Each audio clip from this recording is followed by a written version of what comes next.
Hi everyone. आज के इस लेक्चर में हम कवर करेंगे बुक्स एंड ऑथर। आप सभी को पता है हम स्टैटिक जीके कर रहे हैं। स्टैटिक जीके में हमने एक इम्पोर्टेंट पार्ट जो कि हमारा आर्ट एंड कल्चर का था वो आर्ट लेक्चर के थ्रू कंप्लीट कर लिया है। आज के इस लेक्चर में हम देखेंगे बुक्स एंड ऑथर। अगर हम इंडिविजुअल टॉपिक की बात करें स्टैटिक जीके में तो एक आपका सेंसस 2011 और एक books and author most important topic है आपके। यहाँ से सबसे ज़्यादा सवाल बनते हैं आपके पेपर में। आप चाहे CGL ले लो, CHSL ले लो, MTS ले लो, CPO ले लो, स्टेनो ले लो, हर शिफ्ट में लगभग आपसे एक बुक ऑन एन एवरेज पूछी ही जाती है। काफ़ी इंपॉर्टेंट हो जाता है अगर पेपर पॉइंट ऑफ व्यू से बात करें, खास करके SSC। आप SSC के किसी भी एग्जाम की तैयारी कर रहे हो, MTS की कर रहे हो, CHSL की कर रहे हो, CGL की कर रहे हो, CPO की कर रहे हो, स्टेनो की कर रहे हो, GD की कर रहे हो या फेज 13 एग्जाम की तैयारी कर रहे हो, यहाँ से बाहर आपकी बुक्स नहीं आएंगी। इतना इंश्योरिटी से मैं आपको इसलिए बोल रहा हूँ, मैंने लास्ट सभी SSC एग्जाम्स के लास्ट 5 साल SSC एग्जाम्स को अच्छे से एनालिसिस किया है और उनको एनालिसिस करने के बाद इस लेक्चर का कंटेंट को तैयार किया है। थोड़ा सा लेक्चर बड़ा हो सकता है क्योंकि काफ़ी बुक्स हैं जो पेपर पॉइंट ऑफ व्यू से इम्पोर्टेंट है। ठीक है, हम वन बाई वन सबको देखेंगे। ठीक है, और जो कुछ हम जो बुक्स एंड ऑथर देखेंगे ट्रिक्स के साथ भी देखेंगे और कुछ हम डायरेक्ट भी याद करेंगे। ठीक है, तो चलिए without any further delay lecture को शुरुआत कर लेते हैं। यहाँ पर जो हमारे सबसे पहले ऑथर है वो है रस्किन बॉन्ड। एंग्लो इंडियन है, काफ़ी जानते होंगे आप इनको। काफ़ी इंपॉर्टेंट हैं और इन्होंने कम से कम 16-17 किताब से ज़्यादा लिखी हैं। बट अगर हम पेपर पॉइंट ऑफ व्यू से देखें तो 8-9 किताबें हैं जो पेपर पॉइंट ऑफ व्यू से इंपॉर्टेंट हैं। और हर लेक्चर में बोलता हूँ, एक बार फिर बोल देता हूँ, जैसे ये 2024 लिखा हुआ है, यहाँ CPO 2024 लिखा हुआ है।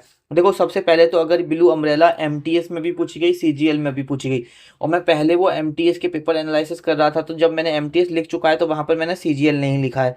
एक तो चीज़ ये ध्यान रखना है क्योंकि ऑलरेडी मैंने लिखा हुआ है कि ठीक है ये MTS में आया है। अब CGL में वो बार बार मेहनत जाती है तो दोबारा से CGL वगैरह और एड ऑन नहीं किए हैं। और जैसे अगर आप देखोगे इसके आगे कुछ नहीं है, ठीक है, इसके आगे कुछ नहीं है, तो ये भी बुक्स आई हुई हैं, ये 2024 की नहीं है, ये 2023, 2022, 2021, 2020 के पेपर्स को उठा के देखोगे आपको SSC के किसी ना किसी पेपर में एनालिसिस कर क्वेश्चन ये मिल जाएगा। तो जो मैंने ना उनके आगे लिखा कि कौन से पेपर में, वो सिर्फ 2024 वाले जितने भी पेपर्स हैं उनके आगे लिखा हुआ है। तो ये मत सोचना कि जिनके आगे ईयर नहीं लिखी हुई है या एग्जाम नेम नहीं लिखा हुआ है वो इंपॉर्टेंट नहीं है। सभी नाम यहाँ पे इंपॉर्टेंट है जो मैं आपको कराने वाला हूँ। अब यहाँ पर देखो रस्किन बॉन्ड की जो हमारी किताबें हैं, 9 किताबें काफ़ी इंपॉर्टेंट है हमारी यहाँ पर। एक है हमारी यहाँ पर the room on the roof. ठीक है, और देखो आपको यहाँ हिंदी में भी देखने को मिल जाएगा और इस क्लास के नोट्स आप कैसे एक्सेस करोगे वो मैं लेक्चर के एंड में बता दूंगा आपको। ठीक है, तो यहाँ पर देखो room on the roof, blue umbrella, a fight of pigeons, a season of ghost, the India I love, angry river, the cherry tree, hidden pool, our tree still grow in Dehra. अब ये सारी बुक्स हैं जो paper point of view से important हैं, previous पूछी भी गई हैं, कई पेपर्स में आई हैं। अब ऐसा नहीं है कि रूम एंड, अगर देखोगे आप the room on the roof तो कई एग्जाम में ये पूछा गया है। अब यहाँ पर हमको याद कर लेते हैं। देखो याद कैसे करना, रस्किन बॉन्ड को थोड़ा सा हम कंसिडर करेंगे, थोड़ा सा हम इसको लेंगे रिस्की से। रस्किन बॉन्ड को किससे कंसिडर करेंगे, हम रिस्की से कंसिडर करेंगे। अब देखो यहाँ पर ये है कि आप अपने रूम के ऊपर रूफ बना रहे हो, the room on the roof मतलब आपके रूम के ऊपर रूफ है, मतलब छत है। ठीक है, तो छत क्या है, कमजोर हो गई है। ठीक है, छत कमजोर हो जाती है ना तो मतलब थोड़ा रिस्की है। अगर उस कमरे में अगर आप सो रहे हो, जो रूम की रूफ है उसके नीचे मतलब सोना, कभी भी गिर सकती है छत, तो रिस्की है उस रूम में सोना। तो इस तरह से याद हो गया ये। ब्लू अम्ब्रेला, सपोज कोई ऐसी चीज़ है जो अगर पानी में थोड़ा सा भी उस पर पानी पड़ा वो ख़राब हो जाएगी। आप बोल रहे हो नहीं मैं इसे, मेरे पास तो अम्ब्रेला है मैं लेके जा सकता हूँ, बारिश हो रही है और पानी नहीं पड़ेगा, तो कोई बोल सेकंड पर्सन है आपके साथ, वो बोल रहा है, सपोज आपका दोस्त है आपसे बोल रहा है कि नहीं यार अम्ब्रेला है फिर भी रिस्क है जाना, क्योंकि एक आध बूंद भी गिरी तो ये चीज़ बेकार हो जाएगी। इस तरह से याद करो। अब फाइट ऑफ पिजन्स, देखो जो पिजन्स की बहुत सारे फाइट भी कराते हैं, तो जो फाइट होती है पिजन्स की, उसमें कोई फाइट करा रहा था तो वो बोल रहा था, एक पर्सन आता है बोलता है, ऐसे हाइपोथेटिकल सिचुएशन क्रिएट कर लो कि एक पर्सन है जो फाइट करा रहा है पिजन्स की, सेकंड पर्सन आके बोलता है भाई फाइट मत कराओ, किसी कोई ज़्यादा घायल हो सकता है। ठीक है, किसी के मतलब ज़्यादा हो सकता है कि उसकी डेथ हो जाए आपस में लड़ते लड़ते, तो ये रिस्की सिचुएशन है, लड़ाओ मत। तो इस तरह से याद हो गया। अ सीजन ऑफ घोस्ट।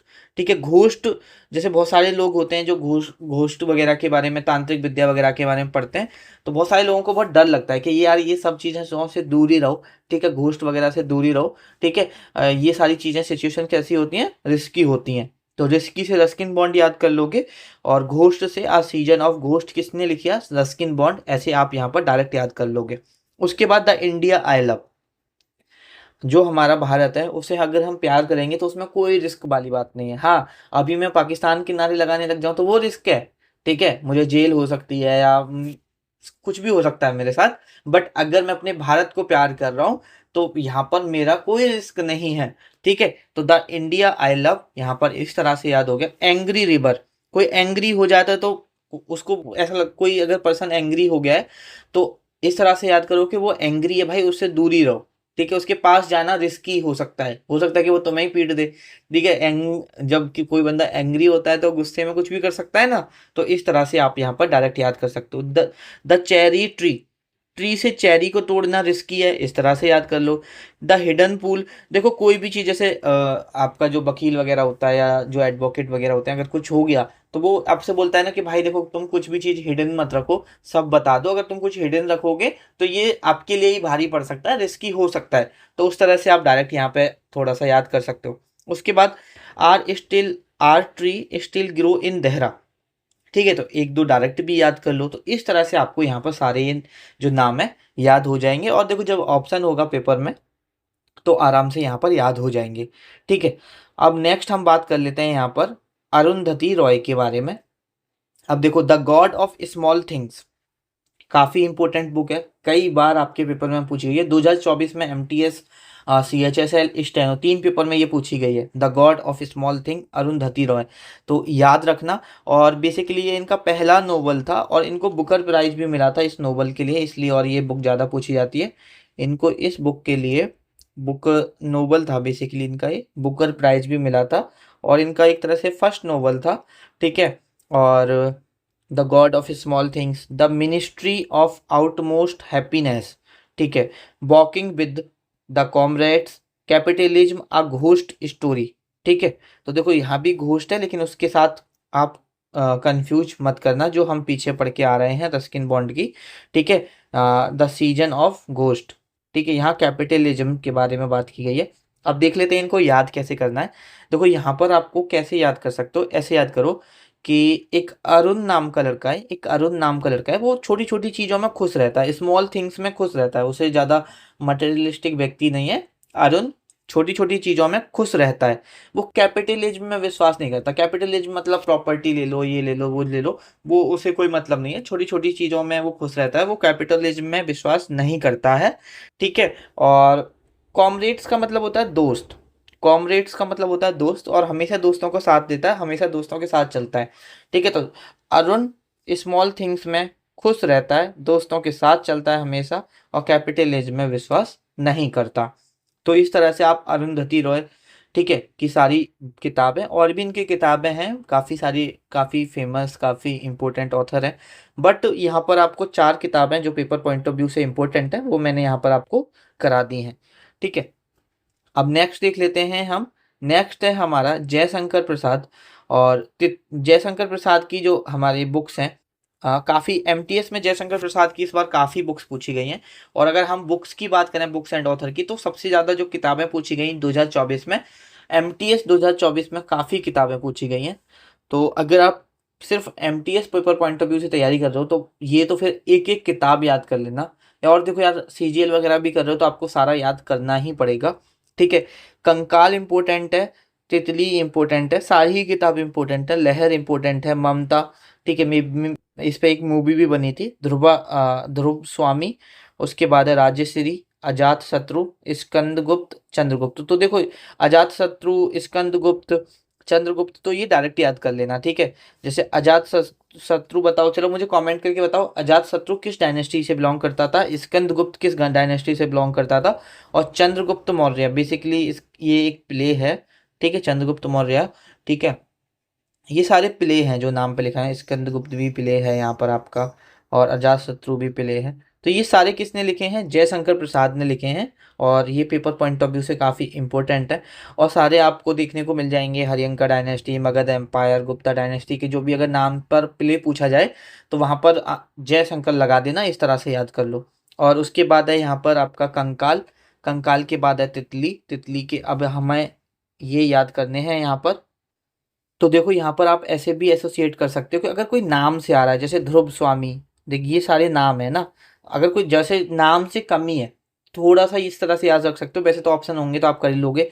देखो ध्रुव स्वामी, ममता, ठीक है। और जयशंकर से देखो शंकर भगवान, शंकर भगवान कंकाल वगैरह से थोड़ा सा उनको रिलेट कर सकते हो, ठीक है। और इस तरह से थोड़ा सा एक आध आप डायरेक्ट भी याद कर सकते हो, ठीक है। तो ये सारे बुक्स इंपॉर्टेंट हैं, जयशंकर प्रसाद, ठीक है। उसके बाद यहाँ पर हमारा नेक्स्ट है अनीता देसाई। कम से कम कई किताबें इनकी पूछी गई हैं एमटीएस में ही, ठीक है। यहाँ पर मैंने नहीं लिखा है, ये भी आपका एमटीएस 2024 में आई है।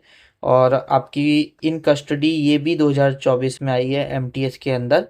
बॉयस इन द सिटी, नहीं ये वाली नहीं, ये वाली आपकी एमटीएस 2024 में आई है। और ये शायद सीपीओ में आई थी, आई एम नॉट कन्फर्म, ठीक है। तो ये चीज़ आप सभी ध्यान रखना, काफ़ी इम्पोर्टेंट बुक्स हैं, ये आपको याद करनी ही पड़ेंगी, ठीक है। तो यहाँ पर अब हम कैसे याद करेंगे वो हम देख लेते हैं, ठीक है। एक इनकी किताब का नाम है जो अनीता देसाई हैं, एक इनकी किताब का नाम है द पिकॉक गार्डन, एक किताब का नाम है the blaze by the sea, the zigzag way, cry the peacock, boys in the city, in custody. तो ऐसे याद करो कि अनीता एक गांव में रहती थी, ठीक है। अनीता कहाँ रहती थी? बेसिकली एक गांव में रहती थी, और वो गांव कहाँ था? समुद्र के पास था, सी के पास था, सी। तो देखो सी किस में आ रहा है बताओ यहाँ पर? द विलेज बाय द सी, एक गांव में रहती थी जो कहाँ था? समुद्र के पास था। तो द विलेज बाय द सी आपको यहाँ से याद हो जाएगा। और उसे क्या पसंद था? पिकॉक बहुत पसंद थे। पिकॉक उसे क्या पसंद थे? बहुत, पिकॉक बहुत पसंद थे। और वो हमेशा उन्हें पिंजड़े में रखती थी, अपनी कस्टडी में रखती थी। कहाँ रखती थी?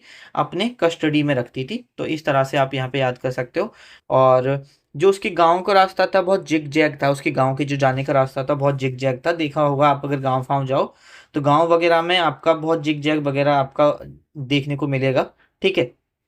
यहाँ पर अब आपकी एक किताब बची, बॉयज इन द सिटी। तो ऐसे भी थोड़ा सा देखो, डायरेक्ट भी याद रख सकते हो या ऐसे भी याद रख सकते हो कि अनीता एक गांव में रहती थी, लेकिन गांव में रहती थी लेकिन काफ़ी होशियार थी। उसकी जो चर्चे वो शहर तक थे, उसकी जो वॉइस है वो शहर तक पहुंची है। अब उसने शहर में भी जाके बहुत कैंपेन किए, अपने वॉइस रेज किए सिटी में जाके, ठीक है। उसके गाँव का रास्ता बहुत जिग जैग था, उसे पिकॉक पसंद थे, पिकॉक को वो हमेशा पिंजरे में रखती थी। तो इस तरह से अगर थोड़ा सा आप स्टोरी बनाकर याद रखोगे तो आपको काफ़ी आराम से यहाँ पर याद रह जाएंगे, ठीक है। नेक्स्ट देख लेते हैं। नेक्स्ट है हमारे यहाँ पर जवाहरलाल नेहरू। इनकी 3-4 किताबें हैं जो काफ़ी इंपॉर्टेंट हैं पेपर पॉइंट ऑफ व्यू से, ठीक है। एक है आपका यहाँ पर टुवर्ड्स फ्रीडम, ठीक है, टुवर्ड्स फ्रीडम, ठीक है, टुवर्ड्स फ्रीडम। और उसके बाद है बेसिकली जो टुवर्ड्स फ्रीडम है आपका इंडिया का स्ट्रगल दिखाया हुआ है। देखो अब मैं सारी बुक्स के बारे में नहीं बताऊंगा कि किस बुक्स में क्या है, क्योंकि वो पेपर पॉइंट ऑफ व्यू से इम्पोर्टेंट नहीं है। बट अगर हाँ हम जब हिस्ट्री करेंगे तो ये सारी किताब के बारे में थोड़ा सा मैं ओवरव्यू दूंगा, ठीक है। सारी किताबें अपने आप में अलग अलग मायने रखती हैं। अब मैं अगर सारी बुक्स के बारे में डिस्क्रिप्शन देने लग जाऊंगा, क्योंकि बहुत सारी बुक्स के बारे में मुझे नॉलेज है, कुछ बुक्स के बारे में बिल्कुल नॉलेज भी नहीं है, खाली ये पता है कि ये किसने लिखी है। लेकिन यहाँ पर हमारा सिर्फ हम एग्जाम ओरिएंटेड पढ़ रहे हैं, तो बस पेपर में यही पूछा जाता है कि भाई ये बुक किसकी है और मतलब कौन इसका ऑथर है बेसिकली। तो वही अभी हम इस लेक्चर में करेंगे, द डिस्कवरी ऑफ इंडिया, ठीक है। तो इसमें बहुत सारी चीज़ें दिखाई हैं, और जब ये जेल में थे तब इन्होंने ये किताब लिखी थी, जब क्विट इंडिया मूवमेंट के वक्त इन्हें जेल हुई थी, ये सारी चीज़ें, ठीक है, हम हिस्ट्री में देखेंगे, अभी छोड़ते हैं। Glimpse of the world history, ठीक है। लेटर्स फ्रॉम अ फादर, ये भी जब जेल में थे जब लिखा था। India's freedom. और एक और इनकी किताब थी, लिख लो, एन ऑटोबायोग्राफी करके इनकी किताब थी एक, एन ऑटोबायोग्राफी करके एक इनकी किताब थी। और एक a bunch of old letter, a bunch of old letters, ये भी इन्हीं की किताब थी, ध्यान रखना, ठीक है। तो अब देखो ये याद कैसे करना है, तो आप ऐसे याद कर सकते हो कि देखो Jawaharlal Nehru related to freedom, ठीक है। तो जवाहरलाल नेहरू फ्रीडम, तो देखो यहाँ पर टुवर्ड फ्रीडम, इंडियाज फ्रीडम, तो थोड़ा सा इस तरह से आपको रिलेट कर पाओगे यहाँ पर। और एक तरह से ऐसे याद करो कि जवाहरलाल नेहरू जी ने पूरा डिस्कवर किया था भारत को, पूरी भारत को आज़ादी दिलाई थी, तो उस तरह से यह याद कर लोगे। और वो किससे प्रभावित थे? वर्ल्ड हिस्ट्री से। उससे पहले भी और देश गुलाम थे और उन्होंने भी आज़ादी पाई थी, ठीक है। फ्रेंच रेवोल्यूशन हो गया, ठीक है, अमेरिका भी जल्दी आज़ाद हो गया, तो ये सारी चीज़ें ऐसे उन्होंने वर्ल्ड हिस्ट्री देखा, उसकी हेल्प लेके उन्होंने फ्रीडम दिलाया भारत को, इस तरह से याद कर सकते हो। और देखो जवाहरलाल नेहरू की बेटी इंदिरा गांधी थी, और आप सभी जानते हो, तो इंदिरा गांधी से एसोसिएट कर सकते हो कि उन्होंने अपनी बेटी इंदिरा गांधी को लेटर लिखा था। तो इस तरह से आप यहाँ पर याद कर सकते हो, और लेटर से आप बंच ऑफ ओल्ड लेटर ये याद कर सकते हो, ठीक है। और एक दो आप डायरेक्ट भी याद कर सकते हो, ठीक है। ऐसा नहीं है कि हर एक की हमें ट्रिक्स बना के ही याद करें, ठीक है। काफ़ी इंपॉर्टेंट और फेमस पर्सनैलिटी हैं। अब यहाँ पर नेक्स्ट ऑथर देख लेते हैं। नेक्स्ट है हमारे यहाँ पर डॉक्टर भीमराव अंबेडकर जी। अब इनके बारे में देख लेते हैं। इनके बारे में जो किताबें हैं, देखो अगर कोई कास्ट वगैरह से रिलेटेड आएगी किताब का नाम, तो वो डॉक्टर भीमराव अंबेडकर के बारे में होगी, ये ध्यान रखना, उन्होंने लिखी होगी, ठीक है। और यहाँ पर देखो द एनिलिसन ऑफ कास्ट, ये इनकी किताब थी, तो यहाँ पर यहाँ कास्ट आ रहा है, तो कास्ट वगैरह से रिलेटेड डॉक्टर भीमराव अंबेडकर जी ने काम किया, ठीक है। बेसिकली आपका रिजर्वेशंस वगैरह के ऊपर काम किया। पाकिस्तान और द पार्टीशन ऑफ इंडिया, ठीक है। तो ऐसे याद करो कि जो भीमराव अंबेडकर थे वो पार्टीशन नहीं चाहते थे, वो पाकिस्तान नहीं चाहते थे, ठीक है। या जैसे आप चाहो कि वो पार्टीशन चाहते थे, वो पाकिस्तान चाहते थे, बस ऐसे याद रखो कि अपने हिसाब से आप याद कर लो कि डॉक्टर भीमराव अंबेडकर पार्टीशन चाहते थे, पाकिस्तान चाहते थे। या ऐसे भी याद रख सकते हो कि डॉक्टर भीमराव अंबेडकर पाकिस्तान नहीं चाहते थे, पार्टीशन नहीं चाहते थे, तो आपको याद रह जाएगी किताब, ठीक है। उसके बाद देखो the problem of the rupee, तो इन्होंने एक किताब लिखी the problem of the rupee. तो आप इसे कैसे याद करो कि डॉक्टर भीमराव अंबेडकर ने ना सिर्फ कास्ट की प्रॉब्लम बताई, इन्होंने रुपए की भी प्रॉब्लम बताई कि रुपए के साथ क्या प्रॉब्लम है। तो इस तरह से आप यहाँ पर याद कर सकते हो। और देखो बुद्ध धर्म अपनाया था इन्होंने, तो ये ऐसे थोड़ा सा बस ये ध्यान रखोगे, डॉक्टर भीमराव अंबेडकर ने बुद्ध धर्म अपनाया था, तो द बुद्धा एंड हिज धम्म इनकी ही किताब है, ये ध्यान रखना, ठीक है। उसके बाद the evolution of provincial finance in British India, ठीक है। तो एक दो किताबें जो डायरेक्ट याद कर लेना। वेटिंग फॉर अ वीजा, अब ऐसे याद करो कि डॉक्टर भीमराव अंबेडकर जी जो थे वो शेड्यूल कास्ट से थे, और वो उन्हें वीजा नहीं मिल रहा था, और वीजा के लिए उन्हें बहुत वेट करना पड़ रहा था। तो इस तरह से थोड़ा सा आप यहाँ पर कोरिलेट करके याद कर सकते हो, ठीक है।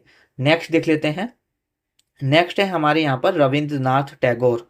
अब रविंद्रनाथ टैगोर बहुत फेमस आप तरह मतलब ऑथर है, काफ़ी चीज़ें लिखी हैं, लेकिन एक पेपर पॉइंट ऑफ व्यू से आपकी गीतांजलि तो काफ़ी इंपॉर्टेंट है, ठीक है। इसके लिए तो इन्होंने ये 1910 के यहाँ लिखा हुआ है, 1913 में इनको नोबल प्राइज़ भी मिला था इसके लिए, नोबल प्राइज़, और only Indian to get Nobel prize in field of literature, ये भी ध्यान रखना, ठीक है। और ये इतना नहीं पूछता है, लेकिन फिर भी एक बार देख लेना, सोनार तोरी, राजश्री, गोरा, ठीक है, फाल्गुनी, तो एक बार लिख लेना नोट्स में, तो जब रिवाइज करोगे तो थोड़ा देखेंगे, बट गीतांजलि बहुत इंपॉर्टेंट है, ठीक है। और अगर देखो थोड़ा सा हम मैट्रिक बनाने की कोशिश करते हैं, जैसे कि ऐसे लिखो कि रविन्द्रनाथ टैगोर ने राज किया था किस फील्ड में? लिटरेचर के फील्ड में। तो राज किया से सो यहाँ राजश्री याद हो गया, ठीक है। और राज किया था इसीलिए इन्हें नोबेल प्राइज भी मिला, किसके लिए मिला? गीतांजलि के लिए मिला, तो ये तो डायरेक्ट याद कर लेना। और लिटरेचर में इतने माहिर थे कि लिखते ही रहते थे, बहुत कम सोते थे, तो सोने से सोनार याद हो गया, ठीक है। और रविन्द्रनाथ टैगोर गोरे नहीं थे, काले थे या बहुत गोरे थे, इस तरह से थोड़ा सा एसोसिएट कर सकते हो। और पढ़ने में बहुत होशियार थे, कभी फेल नहीं हुए, तो फेल से फाल्गुनी याद कर सकते हो, ठीक है। तो इस तरह से थोड़ी सी अगर ट्रिक बनाओगे, ये स्टोरीज ऐसी होती हैं कि आप दो चार बार पढ़ लोगे तो आपके दिमाग में घर कर जाएंगी, आपके दिमाग में रह जाएंगी। हो सकता है कि कोई डायरेक्ट आके आपसे पूछे तो आप ना बता पाओ, बट चार ऑप्शन होंगे तो आराम से, हाँ, रविन्द्रनाथ टैगोर गोरे थे या गोरे नहीं थे, अच्छा वो कभी फेल नहीं होते, तो फेल से फाल्गुनी, इस तरह से आप देखो, आंख बंद करके इमेजिन किया करो क्या पेपर में बैठे हुए और क्या आप सोच रहे होंगे, ठीक है। तो मेरे साथ तो हमेशा ये चीज़ें काम करती थी, हमेशा इस तरह से ही पढ़ा है।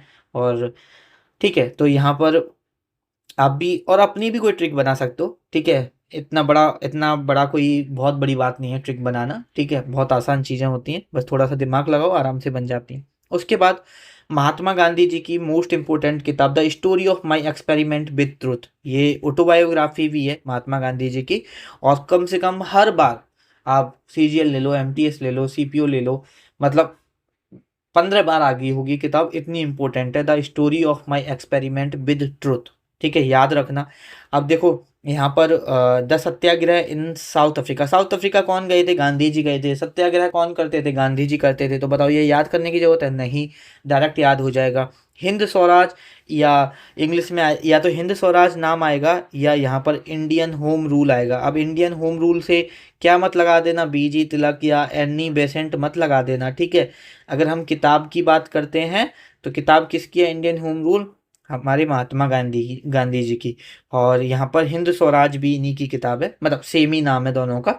और एक तरह से जो अपने मतलब हम इंडिया में जो होम रूल था एक तरह से ब्रिटिश का, वो हटाया इन्होंने। तो इस तरह से थोड़ा सा को रिलेट कर सकते हो कि इंडिया से, अपने घर से जो रूल था ब्रिटिश सरकार का, वो गांधी जी ने बाहर निकाला। ठीक है, तो इस तरह से थोड़ा सा याद कर सकते हो। और इंडियन ओपिनियन, अपना ओपिनियन बहुत अच्छे से रखते थे। तो अगर इंडियन ओपिनियन रखने की बात आती थी तो सबसे आगे किसको कर दिया जाता था? गांधी जी को। तो इस तरह से जस्ट एक स्टोरी आप अपने माइंड में क्रिएट कर सकते हो। और गांधी जी इतने एजेड थे फिर भी फिट रहते थे, इतनी डांडी मार्च, कितना लंबा डांडी मार्च किया था। तो की टू हेल्थ, इस तरह से आप यहाँ भी याद कर सकते हो। और हमेशा सच्चाई के साथ थे, तो the story of my experiments with truth direct आप यहाँ पर याद कर सकते हो। नेक्स्ट बुक्स देख लेते हैं। खुशबंत सिन्हा, सॉरी खुशबंत सिंह, पहली किताब है इनकी ट्रेन टू पाकिस्तान, काफ़ी इंपॉर्टेंट है। ठीक है, दूसरी है India a mirror to the world, तीसरी है truth love and a little malice, तीसरी लास्ट है, चौथी है बी इंडियंस। और भी किताबें हैं but paper point of view से यही इंपॉर्टेंट है।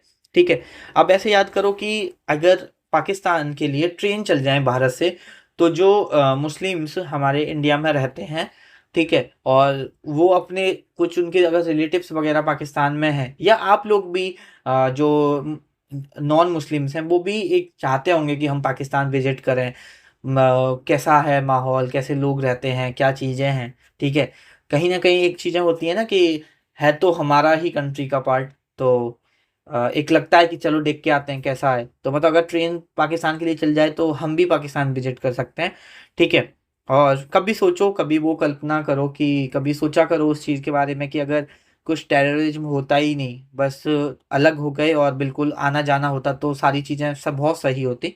ठीक है, वो सारी चीज़ें मतलब हम नहीं जाएंगे। यहाँ पर हम ये देखते हैं कि अगर ऐसे याद करो कि अगर पाकिस्तान के लिए ट्रेन चल जाए तो बहुत खुशी की बात है। खुशी से खुशबंत सिन्हा याद हो गया। इंडिया, इंडिया एक तरह से मिरर है पूरी दुनिया के लिए, तो इससे ज़्यादा खुशी की क्या बात होगी। तो इस तरह से डायरेक्ट याद कर लो। देखो, ट्रूथ होना चाहिए, सच्चाई होनी चाहिए, प्यार होना चाहिए, और थोड़ा बहुत धोखा भी चलेगा ना। तो ये भी एक खुशी की बात है कि देखो धोखा थोड़ा सा है बट सच्चाई और प्यार बहुत ज़्यादा है, तो खुशी की बात है। तो खुशबंत सिन्हा ऐसे याद कर लेंगे। वी इंडियंस, हम भारतीय हैं, हम इंडियंस हैं, इसके लिए इससे ज़्यादा क्या खुशी की बात हो सकती है। ठीक है, हमने जिस भूमि पे जन्म लिया है, जो हम भारत माता जिसको बोला जाता है, एक अकेली कंट्री, ठीक है, जिसको किसी भगवान के नाम पे, किसी माँ के नाम से पुकारा जाता है, अगर उस धरती पर अगर आपने जन्म लिया है तो कितना खुशी की बात है। तो बी इंडियंस, इस तरह से आप ट्रिक यहाँ पर बना सकते हो। उसके बाद है यहाँ पर झुम्पा लहरी। ठीक है, अब यहाँ पर झुम्पा लहरी की किताबें हैं, इंटरप्रेटर ऑफ मालादीज। ठीक है, मालदीव्स नहीं है, मालादीज है। ठीक है, उसके बाद है द नेम सेक, अनकस्टम्ड अर्थ और द लो लैंड। ठीक है, अब ये कैसे याद करना है वो देख लेते हैं एक बार। तो इस तरह से याद करो कि एक इंसान था, ठीक है, बेसिकली उसके पास जमीन क्या थी? कम थी, लो लैंड थी। एक इंसान था जिसके पास लो लैंड थी, कम जमीन थी। ठीक है, और वो ज़्यादा फैमिलियर नहीं था लोगों से। ठीक है, एक इंसान था जिसके पास बहुत कम जमीन थी, लो लैंड थी, और वो लोगों से फैमिलियर नहीं था। अनकस्टम्ड का मतलब होता है फैमिलियर, मतलब अनफैमिलियर। तो वो लोगों से क्या था? अनफैमिलियर था। लोगों से वो क्या था? अनफैमिलियर था, क्योंकि वो अपना नाम बदल के रख रहा था। नेम सेक का मतलब होता है दूसरा नाम रख लेना, अपना नाम बदल के रह रहा था। ठीक है। और जो उसके आसपास के लोग थे उसके बारे में अलग अलग अनुमान लगाते थे, भाई ये कौन है, कैसे है, इंटरप्रेट करते थे। तो इस तरह से आप यहाँ पर चारों बुक्स के नाम यहाँ पर याद कर सकते हो। ठीक है। नेक्स्ट है हमारा यहाँ पर एपीजे अब्दुल कलाम जी। ठीक है। देखो, अभी पहले सिलेक्शन ले लो, फिर उसके बाद ये वाली किताब जरूर पढ़ना, विंग्स ऑफ फायर। और एक मतलब मैंने ये पूरी नहीं पढ़ी है, बट विंग्स ऑफ फायर काफ़ी पढ़ी है। बेसिकली जो एपीजे अब्दुल कलाम जी के बारे में अ, जब मेरा कॉलेज टाइम था उस टाइम पढ़ी है। ठीक है। क्योंकि हर बंदे का एक इंस्पिरेशंस होता है, और मेरे भी काफ़ी इंसान रहे हैं, आपके भी होंगे, और उनमें से एक एपीजे अब्दुल कलाम थे। और अगर आप विंग्स ऑफ फायर पढ़ोगे तो उनकी पूरा पता चलेगा, एक बहुत मोटिवेशन आएगा लाइफ में। इतना हम स्ट्रगल करते हैं, और वो स्ट्रगल करने की और मेहनत करने की और फेलियर से आगे बढ़ने का एक जज्बा आता है, ये सारी चीज़ें पढ़ के, इतने बड़े बड़े लोगों के बारे में जानकर। ठीक है। तो यहाँ पर आप डायरेक्ट याद कर लेना यार, एपीजे अब्दुल कलाम एक तरह से फायर से याद कर लो, फायर मतलब एक तरह से इतना उन्होंने मिसाइल वगैरह चलाई। अब मिसाइल वगैरह में यहाँ पे क्या है कि मिसाइल में फायर लगाई जाती है। ठीक है। तो missile man of India doctor APJ Abdul Kalam ji को बोलते हैं, ये तो पता है ना। ठीक है। तो वहां से आप क्या है, मिसाइल से क्या एसोसिएट करो, देखो मिसाइल जब छोड़ी जाती है तो जो फायर होती है वो इग्नाइट होती है ना, फायर इग्नाइट होती है। तो दोनों किताबें यहाँ पर काफ़ी आराम से आप यहाँ पर याद कर सकते हो। उसके बाद है यहाँ पर मुल्क राज आनंद। अब यहाँ पर अगर हम बात करते हैं राज आनंद की, तो इनकी काफ़ी किताबें हैं जो पेपर पॉइंट ऑफ व्यू से इम्पोर्टेंट है। एक है यहाँ पर आपकी untouchable, coolie, two leaves and a word, seven summers, the village, morning face. ये कुछ किताबें हैं मुल्क राज आनंद जी की जो कि पेपर पॉइंट ऑफ व्यू से इम्पोर्टेंट है। ठीक है। और ऐसे याद करो कि आप जिस मुल्क में रह रहे हो, जिस देश में रह रहे हो, जिस मुल्क में आप रह रहे हो, उस देश को कोई बाहर का आके टच नहीं कर सकता, छू नहीं सकता। ठीक है। मतलब कोई टेररिज्म वगैरह की हम बात कर रहे हैं, ठीक है, छू नहीं सकता। और देखो हमारे मुल्क में गांव वगैरह काफ़ी हैं। ठीक है। हमारे मुल्क में समर पड़ती है, गर्मी काफ़ी होती है। हमारे मुल्क में गांव वगैरह देखने को आपको काफ़ी मिलेंगे। ठीक है। और सुबह सुबह हमारे मुल्क में जो लोग उठते हैं, एकदम उनका फेस एकदम खिलखिला होता है, एकदम हैप्पीली उठते हैं, हैप्पी फेस होता है। ठीक है। तो मॉर्निंग फेस कैसा होता है, हमारे मुल्क के लोगों का हैप्पी फेस होता है। ठीक है। और इस तरह से याद कर लो। ठीक है। और हम्म, ठीक है, बस इतना ही है। एक दो बचा, जैसे कुली वगैरह बचा तो ये डायरेक्ट याद कर लेना। ठीक है। यहाँ पर नेक्स्ट है हमारा के एम मुंशी। अच्छा मुझे चलो एक बात बताओ, के एम मुंशी कौन थे। जब कमेटी बनाई गई थी, जब इंडियन कॉन्स्टिट्यूशन से पहले जो कमेटी बनाई गई थी, तो किस कमेटी के ये हेड थे, चेयरमैन थे, वो मुझे कमेंट करके बताना। ठीक है। अब यहाँ पर द ग्लोरी ऑफ पतन। ठीक है। अब यहाँ पर आपको ये कैसे याद करना है, द ग्लोरी ऑफ पतन। अब देखो पतन का मतलब एक तरह से आप बोल सकते हो कि किसी चीज़ का पतन होना, किसी चीज़ का खत्म होना, किसी चीज़ का ख़त्म हो जाना, बर्बाद हो जाना, वो पतन बोला जाता है। ठीक है। तो ऐसे याद करो, जैसे मुंशी हमारी तरफ जिस रीजन से मैं बिलोंग करता हूँ, मुंशी उसको बोलते हैं जो, जैसे कोई सपोज फैक्ट्री है या कुछ ऐसा है, उसकी जो देखभाल करता है उसको मुंशी बोला जाता है। ठीक है। तो अगर मुंशी अच्छे से काम नहीं करेगा तो किसी भी चीज़ का, किसी भी बिजनेस का क्या होने लगेगा, पतन होने लगेगा। तो इस तरह से आप एसोसिएट कर सकते हो। उसके बाद एक नाम आता है आपका यहाँ पर अरविंद अडिगा, काफ़ी इंपॉर्टेंट है। द वाइट टाइगर काफ़ी इंपॉर्टेंट किताब है। एमनेस्टी काफ़ी इंपॉर्टेंट किताब है। Last man in tower, selection day. ठीक है। अब देख लेते हैं आपको ये याद कैसे करनी है। तो ऐसे याद करो कि अरविंद नाम का लड़का है, वो किसकी तैयारी कर रहा है, एसएससी की तैयारी कर रहा है। ठीक है। सीजीएल की तैयारी कर रहा है। ठीक है। और उसने क्या करा, बेसिकली वो गलती से अपने दोस्तों के साथ घूमने गया जंगलों में, और उसने क्या करा, व्हाइट टाइगर को मार दिया। देखो एमनेस्टी का चलो बताओ, यहाँ पर मतलब होता है जनरल पार्डन, जनरल पार्डन। ठीक है। एमनेस्टी का मतलब क्या होता है, जनरल पार्डन। तो अरविंद ने गलती से एक व्हाइट टाइगर को मार दिया, फिर उसे क्या हुआ, जेल हो गया। अब वो एसएससी की तैयारी कर रहा था तो वो छूट गया। लेकिन एक दो साल बाद क्या हुआ, कोर्ट ने उसे माफ कर दिया कि भाई गलती से हुआ है इस पे, और उसे क्या कर दिया, पार्डन दे दिया, मतलब जनरल पार्डन दे दिया, मतलब उसे माफ कर दिया, मतलब एमनेस्टी कर दिया। ठीक है। उसके बाद फिर वो लास्ट मैन था, जैसे उसका लास्ट एज हो गई थी, लेकिन उस साल जिस दिन साल वो जेल से छूटा, उस साल वो लास्ट पर्सन था जिसका सिलेक्शन हुआ एसएससी में। ठीक है, तो इस तरह से आप यहाँ पर याद कर सकते हो। ठीक है, तो अगर मैं थोड़ा सा, अगर आपको लगे कि भैया ने पता नहीं क्या क्या बता दिया, एक बार हम दोबारा बता देता हूँ। अरविंद अडिगा कैसे याद करना है कि अरविंद जंगलों में गया, गलती से एसएससी की तैयारी कर रहा था बेचारा, दोस्तों के साथ घूमने चला गया, गलती से उसने भाई टाइगर को मार दिया। अब उसे जेल हो गई, लेकिन बाद में कोर्ट ने उसे माफ़ कर दिया। अमनेस्टी का मतलब होता है जनरल पार्डन। फिर वो बाद में आके उसने फिर से तैयारी करी, और वो लास्ट मैन था जिसका सिलेक्शन हुआ एसएससी में, लास्ट मैन था जिसका सिलेक्शन हुआ एसएससी में। तो इस तरह से आप यहाँ पर याद कर सकते हो। नेक्स्ट देख लेते हैं।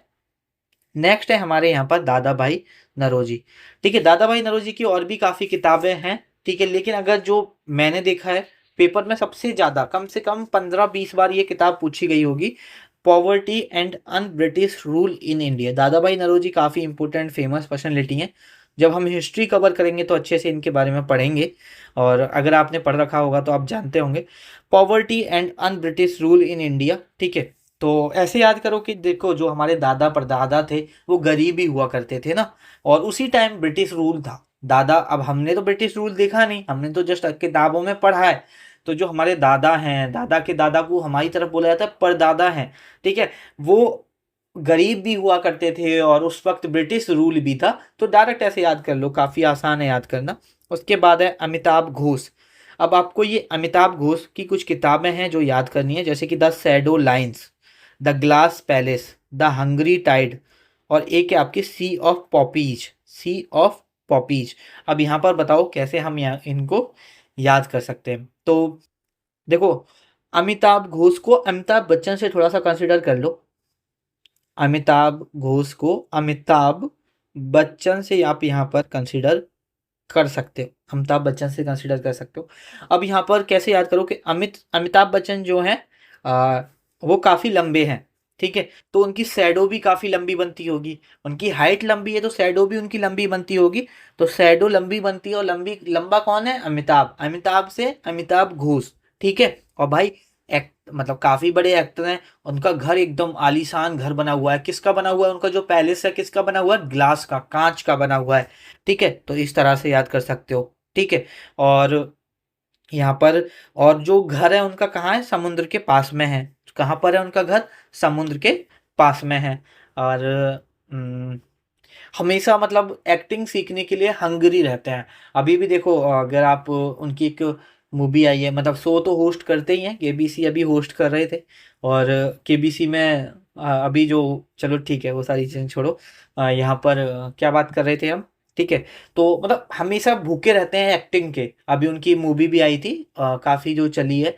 ठीक है, अभी एग्जैक्टली मुझे याद नहीं है। तो हंगरी रहते हैं एक्टिंग सीखने के लिए। तो ऐसे अमिताभ घोष को अमिताभ बच्चन से कंसिडर करोगे, को रिलेट करोगे, तो आराम से ये चारों किताबें याद कर लोगे, और ऑप्शन होंगे तो आराम से ये कर ले जाओगे। उसके बाद नेक्स्ट देख लेते हैं मिल्खा सिंह। तो देखो, मिल्खा सिंह सब जानते हैं। ठीक है, आपके एथलीट थे, रेस करते थे, तो the race of my life direct याद हो जाएगी। भरत मुनि तो हमने पढ़ ही लिया, जब हम क्लासिकल डांस देख रहे थे तो मैंने भरत मुनि के बारे में बताया था कि उन्होंने क्या लिखी है, नाट्य शास्त्र यहाँ पर आपकी लिखी है। ठीक है, ज्योतिबा फुले, ज्योतिबा फुले की कौन सी किताब है? गुलामगिरी। ठीक है, और ऐसे याद करो कि ज्योति नाम की लड़की है, वो किसी की गुलामी नहीं करती। ऐसे थोड़ा सा याद कर लो कि ज्योति, ज्योति नाम की एक लड़की है, वो किसी की भी गुलामी नहीं करती, जो उसके मन में होता है वो अपना काम करती है। ठीक है, नेल्सन मंडेला जी के बारे में हमने सभी ने पढ़ा है। ठीक है, बचपन में भी एक चैप्टर भी था इनके ऊपर। और फर्स्ट प्रेसिडेंट थे साउथ अफ्रीका के, और ब्लैक प्रेसिडेंट थे बेसिकली। और साउथ अफ्रीका का भी वही हाल है जो हमारे हिंदुस्तान में भी ब्रिटिश ने राज किया, साउथ अफ्रीका में भी किया। ठीक है, तो काफ़ी टाइम लगा इनको आज़ादी पाने में। तो लॉन्ग वॉक टू फ्रीडम। ठीक है, थोड़ा सा डायरेक्ट भी आप याद यहाँ पर कर सकते हो। ठीक है, यहाँ पर नेक्स्ट है हमारे माइकल फिलिप्स। अब माइकल फिलिप्स के बारे में शायद आप में से काफ़ी लोग जानते होंगे। माइकल फिलिप्स बेसिकली स्विमर हैं, और इतने तगड़े स्विमर हैं कि 28, अभी तक if I am not wrong, 28 Olympic medal जीत चुके हैं, जिसमें से आपके 23 तो गोल्ड है। ठीक है, तो कोई लिमिट नहीं है, नो लिमिट, ऐसे याद कर लो। द बिल टू सक्सीड, बस बिल होना चाहिए, ठीक है। उसके बाद बीनीथ द सरफेस, ठीक है, हमेशा सरफेस के नीचे रहते हैं ना, वाटर वाली की सरफेस है उसके नीचे ही तो स्विमिंग की जाती है। तो इस तरह से आप थोड़ा सा को रिलेट करके आप यहाँ पर डायरेक्ट याद कर सकते हो। रविशंकर, चलो अच्छा मुझे कमेंट में बताओ, रविशंकर के बारे में हम पढ़ चुके हैं, क्या बजाते हैं, ठीक है। जब हम म्यूजिकल इंस्ट्रूमेंट देख रहे थे तो काफ़ी फेमस पर्सनैलिटी हैं, काफ़ी कुछ पढ़ा है हमने इनके बारे में। क्या बजाते हैं ये यहाँ पर, सितार यहाँ पर आपका बजाते हैं। माई लाइफ माई म्यूजिक, राग मेला, तो ऐसे याद कर लो कि रवि शंकर, देखो रवि शंकर सितार बजाते हैं ये तो आपको पता ही है। रवि शंकर की रग रग में म्यूजिक भरा हुआ है, म्यूजिक ही उनकी लाइफ है। रवि शंकर के रग रग में म्यूजिक भरा हुआ है, म्यूजिक ही उनकी लाइफ है। तो माई लाइफ माई म्यूजिक याद हो गया, और राग मेला यहाँ पर आपको याद हो जाएगा। उसके बाद अगर हम बात करते हैं Vikram Seth, a suitable boy, यहाँ पर किसकी किताब है, विक्रम सेठ की। अच्छा एक है unsuitable boy, unsuitable boy, suitable boy Vikram Seth की है, और अनसुटेबल बॉय की बात करें तो ये करण जौहर की है, जो आपके डायरेक्टर वगैरह में भी, प्रोड्यूसर वगैरह जो हैं, ठीक है, धर्मा प्रोडक्शन है उनका, ठीक है। तो करण जौहर अनसुटेबल बॉय, ठीक है, तो अनसुटेबल बॉय करण जौहर, ठीक है, आप समझ जाओगे खुद ही, तो आप डायरेक्ट याद कर लोगे कि अनसुटेबल टाइटल क्यों दिया है, ठीक है। उसके बाद थ्री चाइनीज पोइट्स, ये भी विक्रम सेठ ने लिखी है, पेपर पॉइंट ऑफ व्यू से इंपॉर्टेंट है। तो इस तरह से याद करो कि चाइनीज आए थे भारत घूमने, और उनको विक्रम काफ़ी सुटेबल बॉय लगा, काफ़ी सुटेबल बॉय लगा विक्रम। तो इस तरह से यहाँ पर याद कर लेंगे। अच्छा देखो, जब मैं ट्रिक बना रहा होता हूँ और जब मैं काम कर रहा होता हूँ इन सब कंटेंट पे, तो जब मैं ये सारी चीज़ें करता हूँ तो मुझे एक चीज़ समझ में आता है कि कभी अगर मेरी वीडियो इन सर ने देखी, विक्रम सेठ ने, या किसी मतलब और भी जो बड़े बड़े ऑथर्स हैं जिनके बारे में हम उल्टी सीधी ट्रिक बना लेते हैं कि याद करने के लिए, तो क्या सोचेंगे कि यार मतलब क्या कर रहे हो तुम याद करने के लिए, ठीक है। बट ठीक है यार, सबके लिए रेस्पेक्ट है, जस्ट हम अपना काम चलाने के लिए कि हमें पेपर में याद रहे, इसलिए हम यहाँ पर याद कर रहे हैं इस तरह से। नेक्स्ट किताब है हमारी रामनाथ कोविंद जी की, Ambedkar and Modi reformers ideas performer implementation, ठीक है। मोदी रिफॉर्मर, अब ये भी बीजेपी से रिलेटेड है, तो थोड़ा सा आप यहाँ पर डायरेक्ट भी याद कर सकते हो। भगत सिंह की यहाँ पर जो आपकी किताब है, ठीक है, वाई आई एम अथीस्ट, ठीक है। तो यहाँ पर ये काफ़ी इंपॉर्टेंट किताब है इनकी, और भी काफ़ी किताबें हैं, but why I am atheist paper point of view से काफ़ी इंपॉर्टेंट है, ठीक है। तो ये आप यहाँ पर डायरेक्ट इनको याद कर लेना।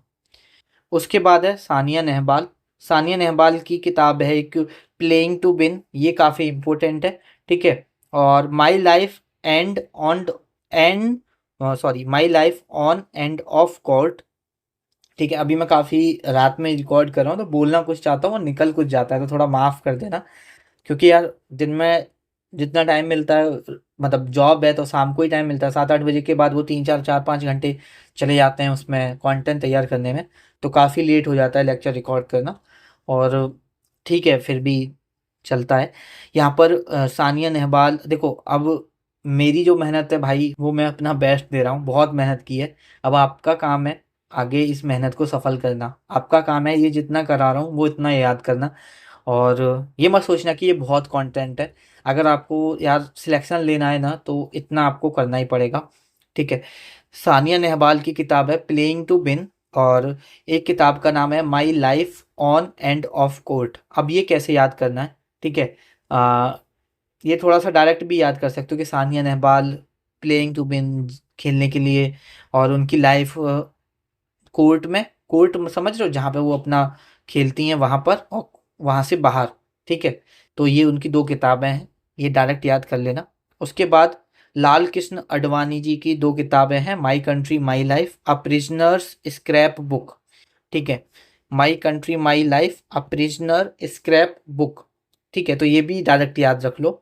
उसके बाद हैं कपिल देव जी, यहाँ पर कपिल देव जी की हैं स्ट्रेट फ्रॉम द हार्ट, ठीक है।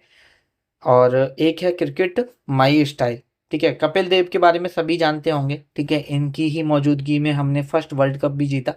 और यहाँ पर स्ट्रेट फ्रॉम द हार्ट, इस तरह से याद कर लो कि कपिल देव एकदम जो भी बात बोलते हैं दिल से बोलते हैं, ठीक है। और क्रिकेट खेलो तो उनकी, वो जो क्रिकेट भी खेलते हैं अपनी स्टाइल में खेलते हैं, तो इस तरह से आप यहाँ पर डायरेक्ट भी याद कर सकते हो। उसके बाद है, नेक्स्ट देख लेते हैं, बराक ओबामा।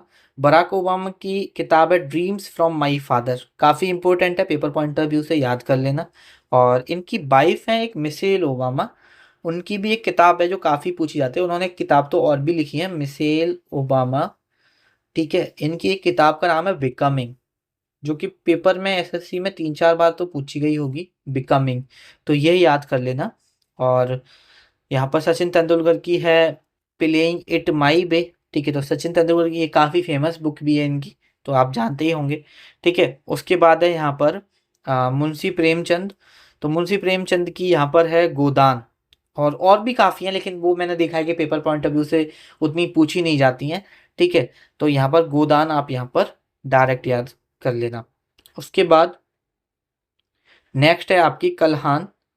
कल्हान ने लिखी थी राज तरंगिनी। ठीक है, और यहाँ पर विशाखा दत्त ने लिखी है मुद्राक्षस।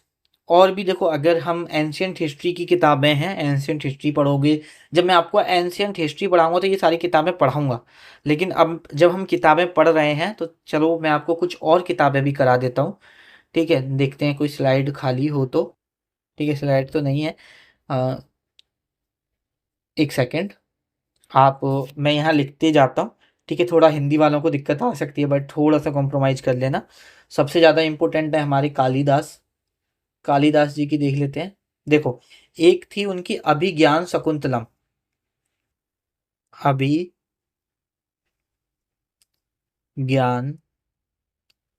शकुन Shakun just wait a second, Shakuntalam. ठीक है, चलो मैं लिख देता हूँ, मेरी थोड़ी हिंदी खराब है। हाँ, if I am not wrong इस तरह से लिखा जाएगा ना, अभिज्ञान शकुंतलम। ठीक है, थोड़ा सा आप देख लेना, चलो हिंदी में यार आप खुद ही लिख लेना। ठीक है, ये बेसिकली ड्रामा है, ड्रामा लिखे थे, प्ले लिखे थे इन्होंने। एक है मालविका अग्निमित्र, मालविका अग्निमित्र, अग्निमित्र। ठीक है, और किताबें हैं इनकी, एक रघुवंशम किताब है, ये पेपर पॉइंट ऑफ व्यू से काफी इंपॉर्टेंट है, रघुवंशम। एक किताब का नाम है कुमार संभवम, कुमार संभवम। और एक किताब थी इनकी मेघदूतम, मेघदूतम। तो ये काफी मतलब ये 4-5 किताबें हैं जो काफी इंपॉर्टेंट हैं पेपर पॉइंट ऑफ व्यू से, इनको याद रखना। और और कौन से हैं, एक बुद्ध चरिता लिखी थी, बुद्ध चरिता, बुद्ध बुद्ध चरिता लिखी थी अश्वघोष ने, अश्वघोष। ठीक है, बेसिकली ये कोर्ट पोइट थे कनिष्क के यहाँ पर, तो इन्होंने बुद्ध चरिता लिखी थी। ठीक है, तो ए बी से याद कर लो, ए सी अश्वघोष, बी से बुद्ध चरिता। ठीक है, और एक किताब है पंच सिद्धांतिका, काफी इंपॉर्टेंट है वो भी, पंच सिद्धांतिका। ये लिखी है आपकी बराह मिहिर ने, बराह मिहिर ने। एक है आपकी चरक समेता, चरक संहिता, ये लिखी है चरक ने। अच्छा, चरक को क्या नाम से जाना जाता था इनको, तो इनको जाना जाता था father of Ayurveda, father of Ayurveda, ये चीज याद रखना। अच्छा, आर्यभट्टयम, आर्यभट्ट ने लिखा है तो डायरेक्ट आपको याद हो ही जाएगा। अच्छा, एक ध्यान रखना, पाणिनि, अ, पाणिनि ने लिखा था अष्टाध्यायी, अष्टाध्यायी रोट बाई पाणिनि, आप यहाँ पर ये याद रखना। और यहाँ पर और क्या याद रखना है। अच्छा, सुश्रुत संहिता, सुश्रुत ने लिखी है तो सुश्रुत उधर भी है तो उधर भी है, तो वो तो मुझे लिखाने की जरूरत नहीं है। एक मृच्छ कटिकम लिख लो, अम, मृच्छ मृच्छ कटिकम, मृच्छ कटिकम लिखी है शूद्रक ने। ठीक है, और एक हर्ष चरिता की बात करें, हर्ष चरिता, ये लिखिए बाण भट्ट ने। ठीक है, ये लिख लो। अभी आगे कोई और एक आध रह गई होगी, याद आएगी तो मैं आपको करा दूंगा। ठीक है, ये एंशियंट हिस्ट्री है। एंशियंट हिस्ट्री की जितनी भी इंपॉर्टेंट किताबें हैं वो हमने देख ली हैं, और एक आध याद आएगी तो वो मैं आपको करा दूंगा। ठीक है, और यहाँ पर आगे देख लेते हैं हम। नेक्स्ट है हमारा अभिनव बिंद्रा यहाँ पर। तो इनकी जो फेमस किताब है, अच्छा ये बताओ, अभिनव बिंद्रा जो रिलेटेड है, ये किससे रिलेटेड है? ये आपके जो रिलेटेड है मेरे भाई, ये रिलेटेड है आपके शूटिंग से। किससे रिलेटेड है ये? यहाँ पर आपके शूटिंग से रिलेटेड है। और शूटिंग से रिलेटेड है, और आपको ये पता होना चाहिए कि ये फर्स्ट इंडियन थे। चलो मैं लिख देता हूँ यहाँ पर, first Indian to win an individual category में। अगर किसी ने गोल्ड मेडल जीता था, पहले व्यक्ति वो यही थे, individual gold medal at Olympic. अच्छा एक बार बताओ, कौन सा ओलंपिक था? कभी पेपर में आपसे पूछ ले तो 2008 का था। और ये कहाँ हो रहा था? ये हो रहा था बीजिंग में, ये ध्यान रखना। असॉल्ट एट हिस्ट्री, तो शूटर थे तो असॉल्ट एट हिस्ट्री डायरेक्ट आपको रिलेट करके यहाँ पर याद कर ही लोगे। बीबीएस लक्ष्मण। अब देखो बीबीएस लक्ष्मण ऐसे याद करो कि भाई इनकी किताब है 281 एंड बियॉन्ड। तो आप कैसे याद करोगे? ऐसे याद कर लो कि भाई 281 या उससे ज़्यादा रन बनाने, वरना कौन मारेगी? बीबी मारेगी। बीबी से बीबीएस लक्ष्मण, कि या तो 281 रन बनाओ या उससे ज़्यादा बनाओ, वरना बीबी मारेगी। बीबी मतलब वाइफ। ठीक है, बीबी मारेगी। ठीक है, तो इस तरह से आप याद कर लेना। और और कुछ किताबें हैं क्रिकेट प्लेयर्स की और फेमस प्लेयर्स की, देख लेते हैं। जैसे कि अगर हम बात करते हैं युवराज सिंह की, युवराज सिंह की कौन सी किताब है जो इम्पोर्टेंट है? तो the test of my life, the test of my life. अब आप सभी को पता होगा, इनको ट्यूमर हुआ था, ब्रेन ट्यूमर हुआ था, उसके बाद इन्होंने कम बैक किया। तो the test of my life एक तरह से उनकी ज़िंदगी का एक परीक्षण चल रहा था, तो इस तरह से आप डायरेक्ट याद कर लोगे। उसके बाद है सौरभ गांगुली जी, सौरभ गांगुली। इनकी किताब थी हम्म, सौरभ, 100 से 100 रन। तो a century not enough, a century is not enough. ठीक है, अब देखो 100 रन, सौरभ से 100 रन और 100 रन से सेंचुरी, इस तरह से को रिलेट करके आप यहाँ पर याद कर लेना। ठीक है, और किताबें जो, हाँ, सुरेश रैना की याद कर लेना, सुरेश रैना। इनकी किताब थी believe, believe what life and cricket taught me, cricket taught me. ठीक है, तो ये सुरेश रैना की थी। हम्म, एक किताब है नो स्पिन, ये किसकी है? तो ये है सैन बॉर्न की। ठीक है, और अच्छा संजय मांजरेकर की एक किताब थी इम्परफेक्ट, उनकी बेसिकली ऑटोबायोग्राफी थी इम्परफेक्ट, संजय मांजरेकर।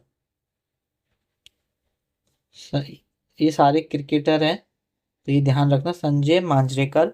और राहुल द्रविड़ की किताब का नाम क्या था?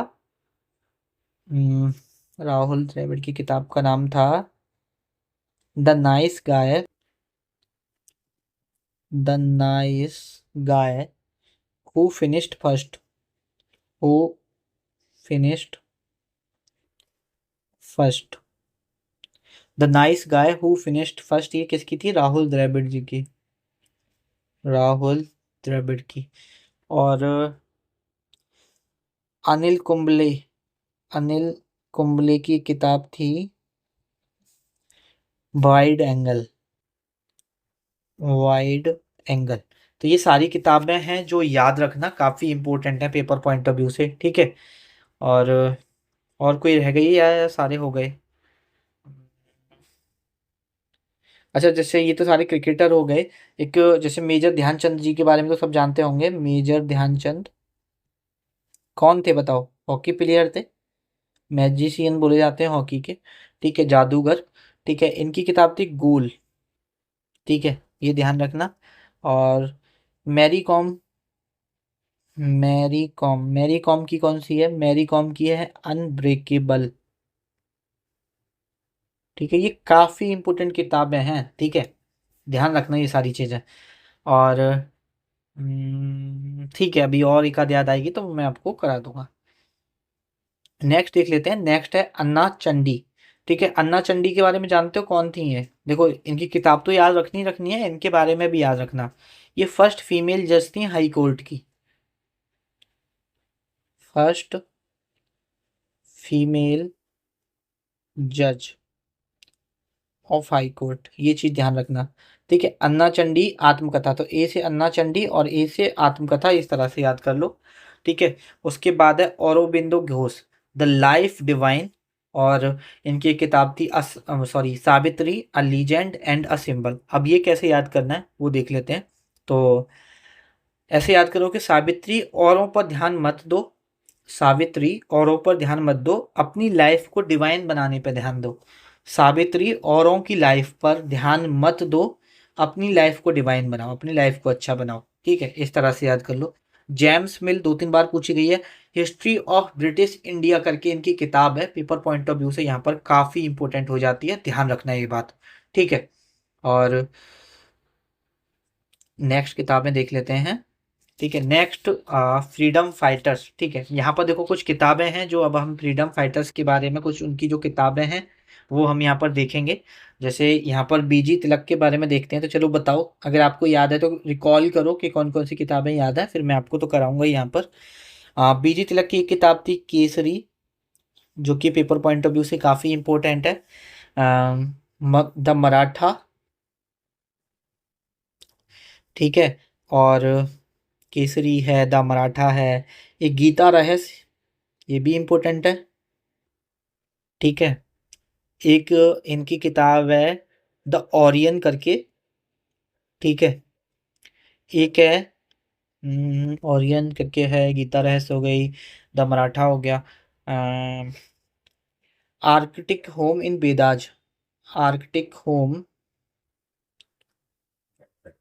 इन बेदाज। ठीक है, तो ये चार पांच किताबें हैं जो बीजी तिलक की डिफरेंट एग्जाम्स में कभी ना कभी जरूर पूछी गई है।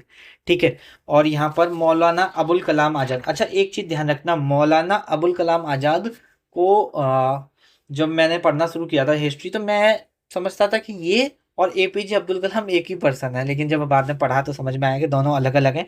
ये हमारे फर्स्ट एजुकेशन मिनिस्टर भी थे। इनकी किताब थी India wins freedom, India wins freedom, ये किताब याद रखना। ठीक है, लाला लाजपत राय, लाला लाजपत राय, इनकी किताब बताओ, इनकी किताब कौन कौन सी है? तीन चार किताबें हैं जो हमें याद रखनी है। एक तो अनहैप्पी इंडिया,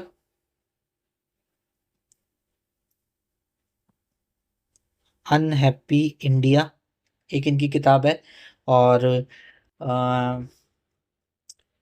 इंग्लैंड डेब्ट टू इंडिया, ये इनकी किताब है। आर्य समाज, आर्य समाज इनकी किताब का नाम है। और the story of my deportation, the story of my deportation, ये भी इनकी किताब का नाम है। ठीक है, तो इस तरह से आपको याद रखना है। अब देखो, लाला लाजपत राय, लाला लोग क्या करते हैं? ठीक है, जो है एक तरह से कर्जा देते हैं, डेप्थ देते हैं। ठीक है, और इंग्लैंड क्या करा, उनकी डेप्थ को लेके भाग गया, तो वो क्या हो गए, अनहैप्पी हो गए। ठीक है, समाज में वो बाहर भी नहीं आते क्योंकि वो सैड हो गए हैं। ठीक है, तो इस तरह से आप अपना कुछ भी स्टोरी बना सकते हो या डायरेक्ट भी इनकी याद रख सकते हो। राजेंद्र प्रसाद की दो किताबें हैं, एक तो काफ़ी इंपॉर्टेंट है, एक है आपकी इंडिया डिवाइडेड, इंडिया डिवाइडेड। एक इनकी किताब थी सत्याग्रह इन चंपारण,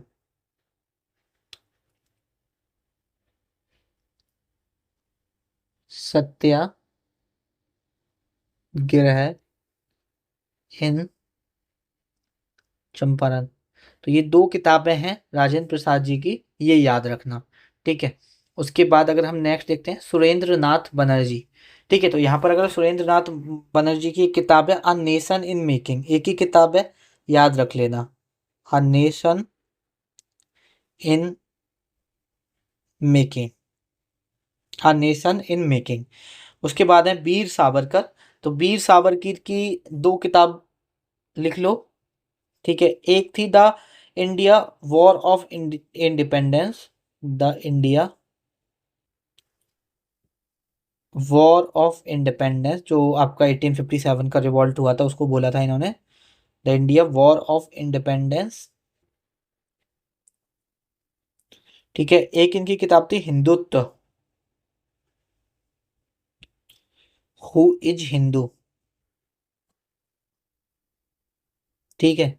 तो ये ध्यान रखना। भगत सिंह की हम पढ़ के आए हैं अभी, ठीक है, वाई आई एम अथीस्ट, ये भगत सिंह जी की किताब है।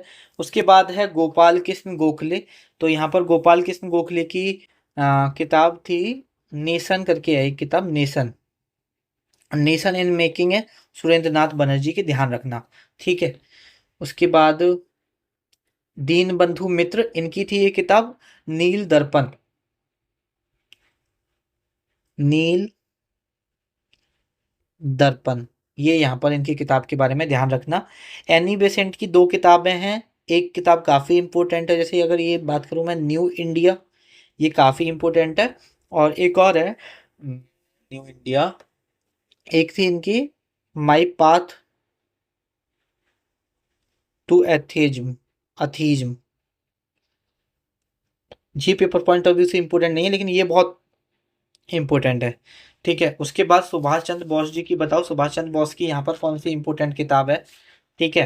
तो जैसे देखो इंडिया डिवाइडेड किसने लिखी थी, इंडिया डिवाइडेड लिखी थी राजेंद्र प्रसाद जी ने। वहीं पर अगर इंडिया स्ट्रगल पूछ ले तो इंडिया स्ट्रगल किसने लिखी है, इंडिया स्ट्रगल, तो इंडिया स्ट्रगल लिखी है आपकी सुभाष चंद्र बोस ने। और इंडियन पिलग्रिम, हाँ एक तो ये थी और एक थी एन इंडियन पिलग्रिम, ये भी किसकी किताब है, ये भी सुभाष चंद्र बोस जी की यहाँ पे किताब है। मोतीलाल नेहरू की बात करते हैं तो इनकी किताब थी इंडिपेंडेंट। ये सारी काफ़ी इंपॉर्टेंट बुक हैं, ये ध्यान रखना, ठीक है। इंडिपेंडेंट, जब हम हिस्ट्री पढ़ेंगे तो वहाँ भी मैं आपको पढ़ाऊंगा, लेकिन अगर हम यहाँ बुक्स एंड ऑथर पढ़ रहे हैं तो सारी किताबें देख लेते हैं। दादा भाई नौरोजी की हम देख चुके हैं ऑलरेडी, कौन सी थी मैंने जो आपको पढ़ाई थी, poverty and un British rule in India, ठीक है। उसके बाद सचिंद्र नाथ सान्याल, इनकी है बंदी जीवन करके थी, बंदी जीवन, ध्यान रखना। और BP Sitaramayya, BP Sitaramayya history of Congress, history of Congress. Chittaranjan Das, Chittaranjan Das की थी इंडिया फॉर इंडियंस। अच्छा चलो मुझे एक बात बता दो, किताब तो इन्होंने लिखी है इंडिया फॉर इंडियंस, और ये नारा किसने दिया था इंडिया फॉर इंडियंस का, किताब किसने लिखी है, चित्तरंजन दास मतलब सी आर दास जी ने, India for Indians, but same नारा इंडिया फॉर इंडियंस किसने दिया था, कमेंट सेक्शन में बताना, ठीक है। उसके बाद बंकिम चंद्र चट्टोपाध्याय, ठीक है, इनकी किताब थी आनंद मठ, आनंद मठ। और एक चीज ध्यान रखना,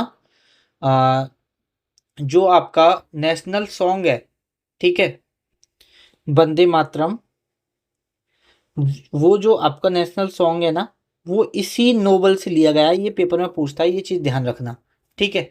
उसके बाद है भगवती चंद्र बोहरा, देखो ये किताब जीडी में 2-3 बार पूछी गई है, और आपका इस बार सीजीएल मेंस में भी पूछी गई है। तो ये मत सोचा करो कि ये जीडी का क्वेश्चन है, ये तो सीजीएल में नहीं आएगा, ये तो एमटीएस का क्वेश्चन है, ये सीजीएल में नहीं आएगा, ये तो सीजीएल का क्वेश्चन है। जीडी में ये 2-3 बार किताब पूछी गई थी, ठीक है, भगवती चंद्र बोहरा की, और सेम आपकी रिपीट हुई सीजीएल मेंस में इस बार। और उस किताब का नाम था philosophy of bomb, philosophy of bomb. ठीक है, तो ये ध्यान रखना। ठीक है, और देख लेते हैं, मे बी अब तो सारे हो गए। अब हम और किताबें देखते हैं जो हमारे फ्रीडम फाइटर थे। ठीक है, अब यहाँ पर जस्ट मैं आपको वीडियो को पॉज करके पानी पी के आता हूँ, फिर आगे कैरी ऑन करते हैं हम। तो हमारी नेक्स्ट है यहाँ पर किरण बेदी। किरण बेदी के बारे में आप सभी ने पढ़ा होगा। किरण बेदी, बताओ क्या पढ़ा है आपने इनके बारे में। ये आपकी फर्स्ट आईपीएस महिला थी। ठीक है, फर्स्ट आईपीएस महिला थी ये। 1972 का जो बैच था उसमें बनी थी, बट ये पेपर में नहीं पूछेगा। फर्स्ट आईपीएस पूछ सकता है, तो किरण बेदी याद रखना। और एकदम फियरलेस थी ये। ठीक है, तो फियरलेस थी, फर्स्ट आईपीएस भी थी, तो आप डायरेक्ट इनकी याद कर सकते हो। फियरलेस गवर्नेंस किसकी किताब है? किरण बेदी जी की किताब है। उसके बाद Sanjeev Sahota, the year of run अबे। तो इस तरह से याद करो कि ये जो साल है ये सोने की नहीं है, भागने की है। तो सोने से सहोता, और सोने की नहीं है, भागने की, तो रन अबे। इस तरह से आप थोड़ा सा को रिलेट करके याद करोगे तो आराम से यहाँ पर याद कर ले जाओगे। उसके बाद नेक्स्ट है हमारी उसेन बोल्ट। ये सभी आप जानते होंगे। उसेन बोल्ट कौन है आपके? यहाँ पर बेसिकली रेस करते हैं और काफ़ी तेज भागते हैं। ठीक है, तो फास्टर देन लाइटनिंग, लाइटनिंग से भी तेज है। तो इस तरह से थोड़ा सा याद कर लो। अगर आपको किसी पर्सन का प्रोफेशन याद है तो उनका ऑटोबायोग्राफी वगैरह, बुक्स वगैरह उससे ही रिलेटेड होती हैं। करण जौहर की अनसुटेबल बॉय। ठीक है, ये मैं ऑलरेडी बता चुका हूँ। प्रियंका चोपड़ा की है अनफिनिश्ड। अब ऐसे याद कर सकते हो कि प्रियंका चोपड़ा जी पहले बॉलीवुड में काम करती थी, फिर हॉलीवुड में कर रही हैं, लेकिन फिर भी उन्हें ऐसा लगता है कि अभी कुछ फिनिश नहीं हुआ है, अभी बहुत सारी चीज़ें हैं जो करना बाकी है, अभी भी चीज़ें अनफिनिश्ड हैं। ठीक है, तो इस तरह से आप यहाँ पर याद कर सकते हो। नेक्स्ट है अमीश त्रिपाठी। ठीक है, अमीश त्रिपाठी के बारे में अगर देखो, इनकी जो किताबें हैं ना, और भी किताबें हैं, एक आध किताबें और लिखवा देता हूँ। जनरली आपके उससे रिलेटेड है, लाइक गॉड वगैरह से रिलेटेड है। जैसे एक किताब है इनकी, रावण एनिमी ऑफ आर्यव्रत। ठीक है, तो रावण आ जाए वहां पर, अमीश त्रिपाठी लगा देना। एक है आपका the secret of Nagas, the secret of Nagas, ये भी अमीश त्रिपाठी की है। और एक है आपकी oath of वायुपुत्र, oath of, generally भगवान से ही रिलेटेड नाम है, तो ये इस तरह से थोड़ा सा याद करना। ओथ ऑफ वायुपुत्र, ये भी आपका अमीश त्रिपाठी की है। और नेक्स्ट है आपकी एक किताब और थी, the immortals of Meluha, the immortal of Meluha. तो ये ध्यान रखना, ये भी इनकी किताब है। ठीक है, उसके बाद शोभना नारायण और गीतिका कल्हा। ठीक है, शोभना नारायण बताओ क्या करती हैं, करते हैं। तो ये हमने पढ़ा था इनके बारे में। भरतनाट्यम, किसके शिष्य थे, शिष्य थी? भरतनाट्यम, जो आपके पंडित पंडित बिरजू महाराज थे उनकी। ठीक है, गीतिका कल्हा क्या करती हैं? कल्हा से कथक याद कर लेना। और इन दोनों ने मिलकर एक किताब लिखी है, Indian mythology through classical dance. अभी दोनों क्लासिकल डांस करते हैं, तो डायरेक्ट याद कर लेना। उसके बाद आर के नारायण, काफ़ी इंपॉर्टेंट ऑथर है। द गाइड इनकी काफ़ी इंपॉर्टेंट किताब है। एक इनकी किताब थी मालगुडी डेज, मालगुडी डेज, वो भी याद रखना, पेपर पॉइंट ऑफ व्यू से काफ़ी इंपॉर्टेंट है मालगुडी डेज। ठीक है, और देख लेते हैं। नेक्स्ट है विष्णु प्रभाकर। ठीक है, विष्णु प्रभाकर की किताब है यहाँ पर अर्ध नारीश्वरी। ठीक है, अब बताओ यहाँ पर ये आप कैसे याद करोगे? क्या किताब है इनकी? अर्ध नारीश्वरी। अनुपम खेर की है lesson life taught me unknowingly, और गुलशन ग्रोवर की है बैडमैन। अब ये तीन किताबें हैं, तीन ऑथर हैं, हमको याद करने हैं। ठीक है, विष्णु भगवान से अर्ध नारीश्वरी। अब देखो, विष्णु भगवान ने अलग अलग रूप लिए थे। ठीक है, तो कभी कृष्ण भगवान का, कभी राम जी का, कभी नरसिंह नरसिम्ह अवतार लिया था। तो ऐसे याद कर लो कि विष्णु भगवान ने अर्ध नारीश्वरी का अवतार लिया था। तो इस तरह से याद कर लो थोड़ा सा। अनुपम खेर, अनुपम खेर की है lesson life taught me unknowingly. ठीक है, तो अननोइंगली आ रहा है यहाँ पर। ठीक है, अनजाने में एक तरह से बोल सकते हैं। जिस चीज़ की पता ना हो, तो ऐसे याद करो। देखो अनुपम खेर के सर पर बाल नहीं है ना, तो इस तरह से याद करो कि उन्हें नहीं बताते कि उनके सर पर बाल नहीं रहेंगे, ठीक है।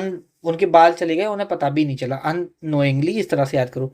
और गुलशन ग्रोवर को तो आप सभी जानते होंगे, बेसिकली मूवीज वगैरह में बैड करेक्टर का रोल निभाते हैं, और बैड करेक्टर से बैडमैन, बेसिकली बैडमैन ही बनते हैं, ठीक है। विलेन वगैरह का ही रोल किया है इन्होंने, तो उस तरह से आप एसोसिएट करोगे, ये तो यहाँ पर डायरेक्ट आप याद कर सकते हो। उसके बाद नेक्स्ट है फानेश्वरी नाथ रेणु, ठीक है। इनकी किताब है मेला आंचल। अब यहाँ पर ये कैसे याद करना है, आ, देखो अचार खाया है, अचार, अचार में ऑयल भी होता है, बहुत सारे लोग उसमें पानी डाल देते हैं, तो अचार में क्या है, पानी, तो पानी से पानेश्वरी नाथ रेणु, और अचार से आंचल, याद ऐसे एक याद कर लेना। उसके बाद है Ravindra Bhareli, the forgotten forms of Hindustani music, ठीक है। तो एक आध नाम डायरेक्ट याद कर लेना। नेक्स्ट है मेधा देशमुख भस्करन, इनकी किताब है laugh and death of Sambhaji, ठीक है। अब देखो कोई इंसान किससे हंसता है, मुख, मुख ही से तो हंसेगा, तो मुख से लाफ, मुख मतलब लाफ कहाँ से करता है, मुख से, तो देशमुख में मुख आ रहा है, मुख से लाभ, ऐसे को रिलेट करके याद करोगे तो हो जाएगा, ठीक है। भगवती चरण बोहरा, ये मैं ऑलरेडी बता चुका हूँ आपको, ठीक है। उसके बाद है रंजन गोगोई। अब रंजन गोगोई आपके जज थे, 46th जज थे may be, if I am not wrong, और जज तो कुछ ऐसी ही किताब लिखेंगे, जस्टिस फॉर द जज, तो ये किसकी है, रंजन गोगोई की। तो अगर आप थोड़ा सा डायरेक्ट याद रख लेना इनके बारे में। उसके बाद आपकी जो नेक्स्ट किताब है भीमसेन सहानी, भीमसेन सहानी की किताब है तामस। तो ऐसे याद करो कि किसी में झगड़ा हो रहा है और एक चिल्ला के बात कर रहा था, तुम उससे बोल रहे हो कि भाई अगर तुझ में भीम जैसी ताकत है तो तुम तमाशा करोगे कि सबके सामने, तो इस तरह से आपको याद करना है, ठीक है। नेक्स्ट है ट्विंकल खन्ना। ट्विंकल खन्ना की किताब है मिसिज फनी बोन्स। क्या किताब का नाम क्या है, मिसिज फनी बोन्स। और एक और इम्पोर्टेंट है, पेपर में पूछी गई थी, welcome to paradise, welcome to paradise, ठीक है। अब ऐसे याद करो कि जो ट्विंकल खन्ना के हस्बैंड है अक्षय कुमार, वो फनी है, फनी मूवी बनाते हैं, और उनकी एक मूवी थी वेलकम में, उन्होंने वेलकम मूवी में भी काम किया है, तो इस तरह से याद करो। नेक्स्ट है हमारी पतंजलि। पतंजलि ने कौन सी किताब लिखी, महाभाष्य, तो ये ध्यान रखना, ठीक है। और उसके बाद है इमरान खान। इमरान खान ये वही हैं जो पाकिस्तान के प्रधानमंत्री बने थे, ऑल राउंड व्यू, ठीक है। तो देखो ऐसे याद कर लो कि इमरान खान क्या थे, क्रिकेटर थे, और तुमने देखा होगा क्रिकेट में हर एक एंगल से, हर एक राउंड से देखा जाता है, ठीक है। या ऐसे याद कर लो कि इमरान खान ऑलराउंडर हैं, क्रिकेटर भी, पॉलिटिशियन भी बने, तो इस तरह से, और जेल भी चले गए, ठीक है। तो इस तरह से आप याद कर सकते हो कि ऑलराउंडर हैं इमरान खान। उसके बाद नेक्स्ट है आपकी किताब माइक टाइसन। माइक टाइसन ने किताब कौन सी लिखी है, अनडिस्प्यूटेड ट्रूथ। तो अब आपको कैसे याद करना है, देखो टाई, टाई का मतलब होता है कोई चीज बराबर हो जानी, ठीक है, कोई चीज सुलझ जानी, ठीक है। तो अभी टाई नहीं हुआ है, अभी चीजें क्या है, अनडिस्प्यूटेड है, अभी रिजल्ट आना बाकी है, अभी ऐसा नहीं है, अभी ये नहीं कह सकते कि मैच टाई हो गया, ठीक है। तो अनडिस्प्यूटेड है अभी, ठीक है। तो इस तरह से माइक टाइसन की क्या याद कर सकते हो, अनडिस्प्यूटेड ट्रुथ याद कर सकते हो। उसके बाद है अमृतलाल नगर। अमृतलाल नगर की कौन सी किताब है, अमृत और विष। तो अमृत, तो यहाँ अमृत तो डायरेक्ट ऐसे याद हो जाएगा, ऑथर के नाम में भी अमृत है और उनकी बुक में भी अमृत है, तो इस तरह से याद कर लेंगे। उसके बाद नेक्स्ट किताब है हमारी, नेक्स्ट ऑथर है चित्रा बनर्जी देवकरुणी। इनकी एक किताब का नाम है वन अमेजिंग थिंग, ठीक है। और ठीक है, चित्रा बनर्जी ऐसे याद कर लो, चित्र से, चित्रा से चित्र याद कर लो, और ऐसे याद कर लो कि एक अमेजिंग चित्र बनाओ, एक अमेजिंग चित्र बनाओ। तो अमेजिंग से वन अमेजिंग थिंग, और चित्र से चित्रा याद कर लोगे तो ऐसे याद हो गया। सत्यजीत रे, the complete adventure of Feluda, ठीक है। तो ये डायरेक्ट याद कर लेना। उसके बाद है गिरिराज सिंह, ठीक है। इनकी किताब का नाम है agenda for member of panchayat Raj institution for rural development, union minister है, ठीक है। तो ये डायरेक्ट याद कर लेना किताब। नेक्स्ट देख लेते हैं यशपाल। यशपाल की किताब का नाम है यहाँ पर झूठा सच। तो ऐसे याद करो, यस मैं झूठ नहीं बोलता, मैं सच बोलता हूँ। जैसे कोई आपसे पूछ रहा है कि आप सच बोलते हो, तो वो आप बोलो यस मैं झूठ नहीं बोलता, मैं सच बोलता हूँ। यस मैं झूठ नहीं बोलता, मैं सच बोलता हूँ। तो इस तरह से आप यहाँ पर याद कर सकते हो। Shantanu Gupta, the monk who transformed UP. Basically Yogi Adityanath ji के बारे में लिखा था इन्होंने। अब ऐसे याद करो कि जो संत लोग होते हैं, जो सॉरी ऐसे याद करो कि जो मॉन्क होते हैं वो ज़्यादातर क्या होते हैं, शांत होते हैं। शांत से शांतनु गुप्ता याद हो जाएगा, और मॉन्क से क्या हो जाएगा यहाँ पर, मॉन्क क्या होते हैं, शांत होते हैं। ठीक है, तो मॉन्क से the monk who transformed UP, और शांत से शांतनु गुप्ता यहाँ पर याद आपको हो जाना चाहिए। उसके बाद है विक्रम चंद्र। विक्रम चंद्र की एक फेमस किताब है सेक्रेड गेम, तो ये यहाँ पर आप याद कर लेना। उसके बाद नेक्स्ट देख लेते हैं डेविड डेविडर। आ, डेविड डेविडर, ठीक है, the house of blue blue mangoes. तो ऐसे याद कर लो कि डेविड को कैसे मैंगो पसंद है, ब्लू मैंगो पसंद है। तो इस तरह से याद कर लो। हरिसेन, हरिसेन की किताब है बृहत कथा कोश। तो यहाँ पर एक तो है बृहत कथा कोश, एक और हरिसेन। बेसिकली जो हरिसेन था वो कोर्ट पोइट था। कोर्ट पोइट था किसके उसमें, समुद्रगुप्त के में। अब ये आपको याद कैसे करना है, एक किताब और थी, मतलब इलाहाबाद, वो तो इंस्क्रिप्शन था। अच्छा चलो ये ध्यान रखना कि इलाहाबाद अगर पिलर पिलर इंस्क्रिप्शन पूछ ले आपसे, इलाहाबाद पिलर इंस्क्रिप्शन किससे रिलेटेड है ये पूछ ले, ये सारी चीज़ें हम हिस्ट्री में पढ़ेंगे। इलाहाबाद पिलर इंस्क्रिप्शन समुद्रगुप्त से रिलेटेड है, किसने लिखा है, हरिसेन ने लिखा है, ध्यान रखना। हरिसेन की बृहत कथा कोश ये किताब है, ये याद रख लेना, ठीक है। उसके बाद गुलजार चांद पुखराज का, ये इनकी किताब का नाम है, और काफ़ी किताबें हैं, ठीक है। एक है आपकी बॉस्कियाना, एक है आशीर्वाद,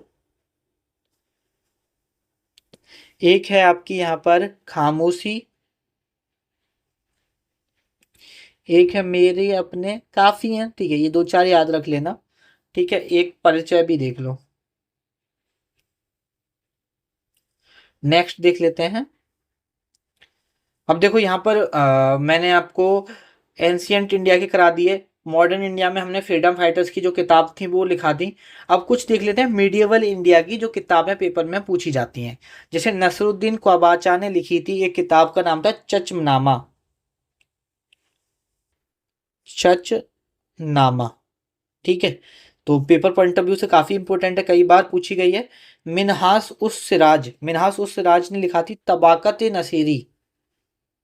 तबाकत नसीरी। उसके बाद चंद बरदोई की किताब थी एक पृथ्वीराज रासो। पृथ्वीराज रासो, ये याद रखना। और जयाउद्दीन वरानी की किताब थी तारीख ए फिरोज शाही। तारीख ए फिरोज शाही, ये यहाँ पर ध्यान रखना। और कुछ और हैं हमारे, देख लेते हैं। बाबर, तो बाबर ने लिखा था बाबरनामा। बेसिकली बाबरनामा नहीं, तुजुक ए बाबरी बोलेंगे हम, तुजुक ए बाबरी।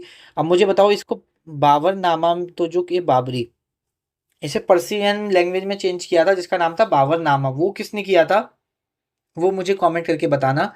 गुलबदन बेगम कौन थी, गुलबदन बेगम हुमायूं की बहन थी, और गुलबदन बेगम ने लिखी थी हुमायूं नामा। हुमायूं नामा, ये चीज याद रखना। जहांगीर ने लिखी थी तुजुक ए जहांगीरी। ये सब ऑटोबायोग्राफी हैं, तुजुक ए जहांगीरी, तुजुक ए जहांगीर।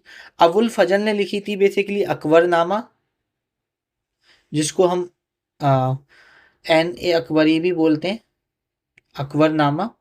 और अमीर खुसरो, मुझे यहाँ पर बताओ अमीर खुसरो की कौन सी बुक है।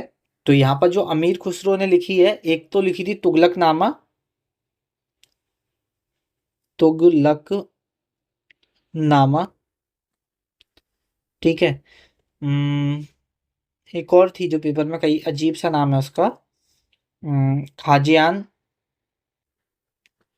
उल फतेह तह, ठीक है। ये भी अमीर खुसरो ने लिखी। अल बरूनी की थी तहकीक हिंद, तहकीक तहकीक हिंद, ठीक है। इब्न बतूता की थी रहाला, काफ़ी इंपॉर्टेंट किताबें हैं ये। और फिरदौसी ने लिखी थी सहानामा, सहानामा, ठीक है। एक थी सहानामा, एक थी पादशाहनामा, जो शायद मैंने आगे देखता हूँ हो तो, फिर नहीं तो मैं कराता हूँ इधर। ओके, इधर है। अब्दुल हामिद लाहौरी ने लिखी थी पादशाहनामा, पादशाहनामा। बेसिकली ये बायोग्राफी थी शाहजहां की, शाहजहां बायोग्राफी। कृष्ण देव राय ने किताब लिखी थी एक, अमुक्त माल्यादा करके थी,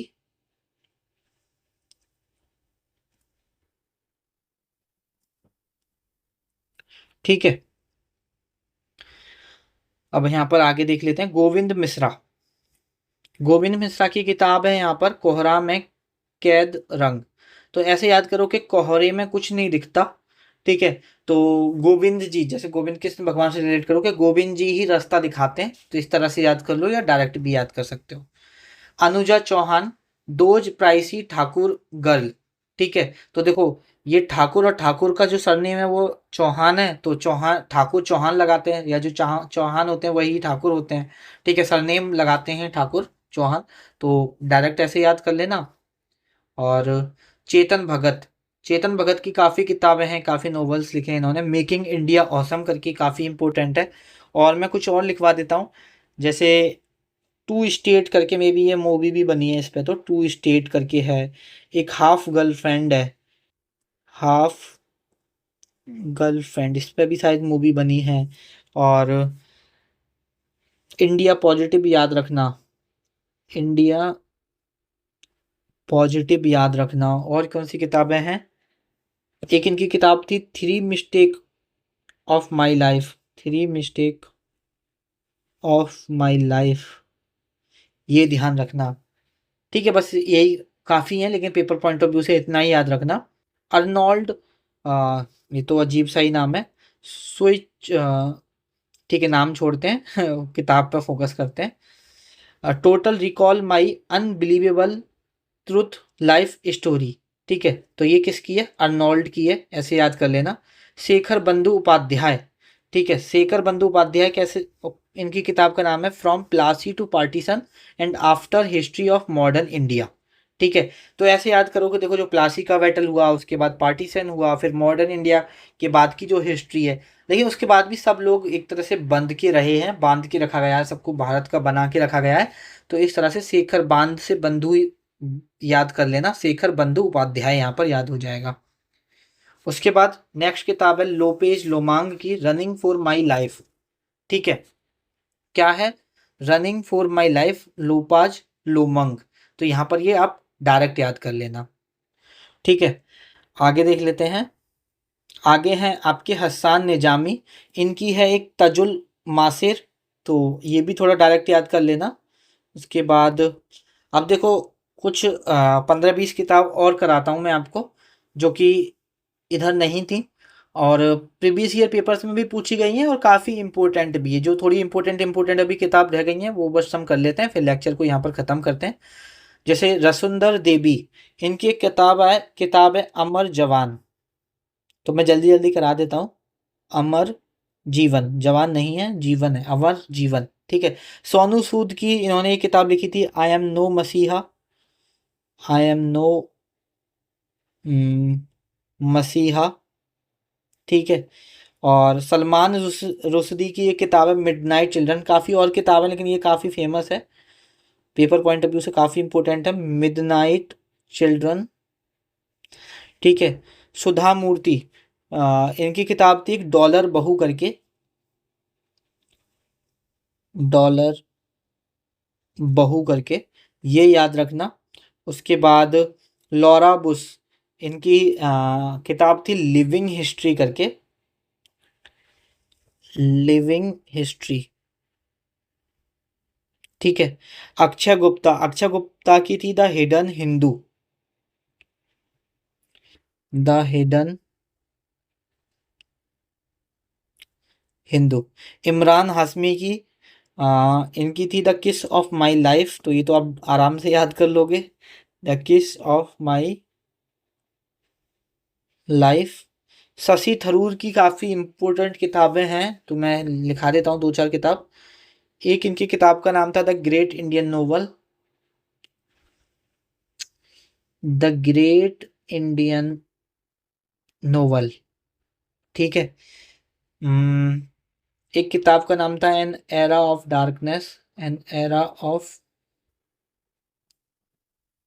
डार्कनेस। एक किताब का नाम था paradoxical prime minister. Paradoxical prime minister. एक और किताब लिख लो, एक किताब थी अम्बेडकर अ लाइफ।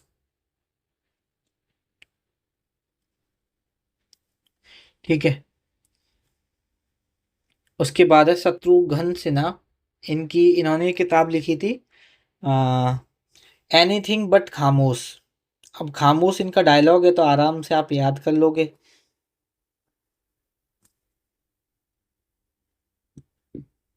ठीक है। सानिया मिर्जा। सानिया मिर्जा की शायद हम देख चुके हैं। S against odd. उसके बाद जय सेट्टी। जय सेट्टी की थी think like a monk. Think like a monk. उसके बाद है किरण देसाई। किरण देसाई की थी द इनहेरिटेंस ऑफ लॉस।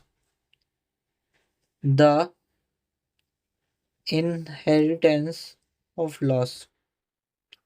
ये किसकी किताब का नाम है? किरण देसाई। ठीक है। डॉक्टर वर्गीज क्यूरियन। ठीक है, इनकी किताब थी एक the man the man who made the elephant dance. JB Kripalani ने लिखी थी माई टाइम्स करके। विश्वनाथ आनंद, इनके बारे में तो आप जानते ही होंगे, चेस ग्रैंड मास्टर हैं। ठीक है। और इनकी किताब का नाम था माइंड मास्टर करके। माइंड। अब देखो, बहुत माइंड की जरूरत पड़ती है चेस में, तो वो आप डायरेक्ट याद कर ही लोगे। Mind master. ठीक है। Winning lesson from a champion life, इस तरह से थी आगे, लेकिन माइंड मास्टर याद रखोगी तो आराम से याद हो जाएगा। ठीक है। और आगे देख लेते हैं। यहाँ पर है आपके दलाई लामा। ठीक है, तो इनकी किताब का नाम था, जो 14th थे, ये पेपर में पूछी गई थी, फ्रीडम इन एग्जाइल। फ्रीडम इन एग्जाइल, ये याद रखना। नरेंद्र मोदी की एक किताब थी सोशल हार्मोनी।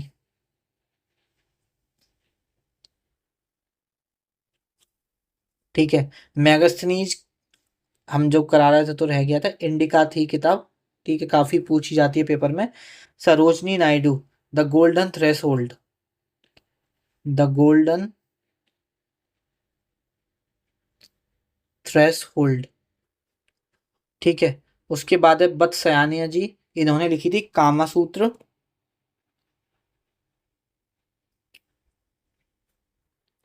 माइकल जैक्सन की किताब थी, ये क्या करता था? Moon walk. Moon walk. ठीक है। आरसी दत्ता की किताब है the economic history of India.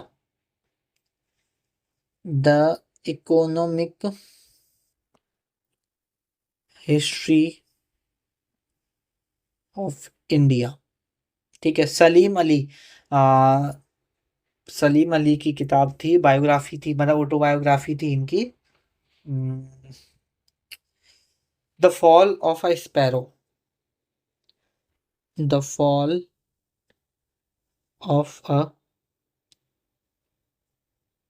Sparrow. ठीक है। नेक्स्ट हियान टी सेंग।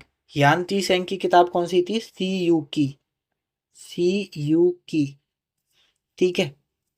उसके बाद चार्ल्स डार्विन। चार्ल्स डार्विन की थी the origin of species. The origin of species. दीन बंधु मित्र, ये मैंने बता दिया था शायद, नील दर्पण करके जो थी, तो ये हम ऑलरेडी देख चुके हैं। स्टेफन हॉकिंस की किताब का नाम था क्या था? A brief history of time करके था।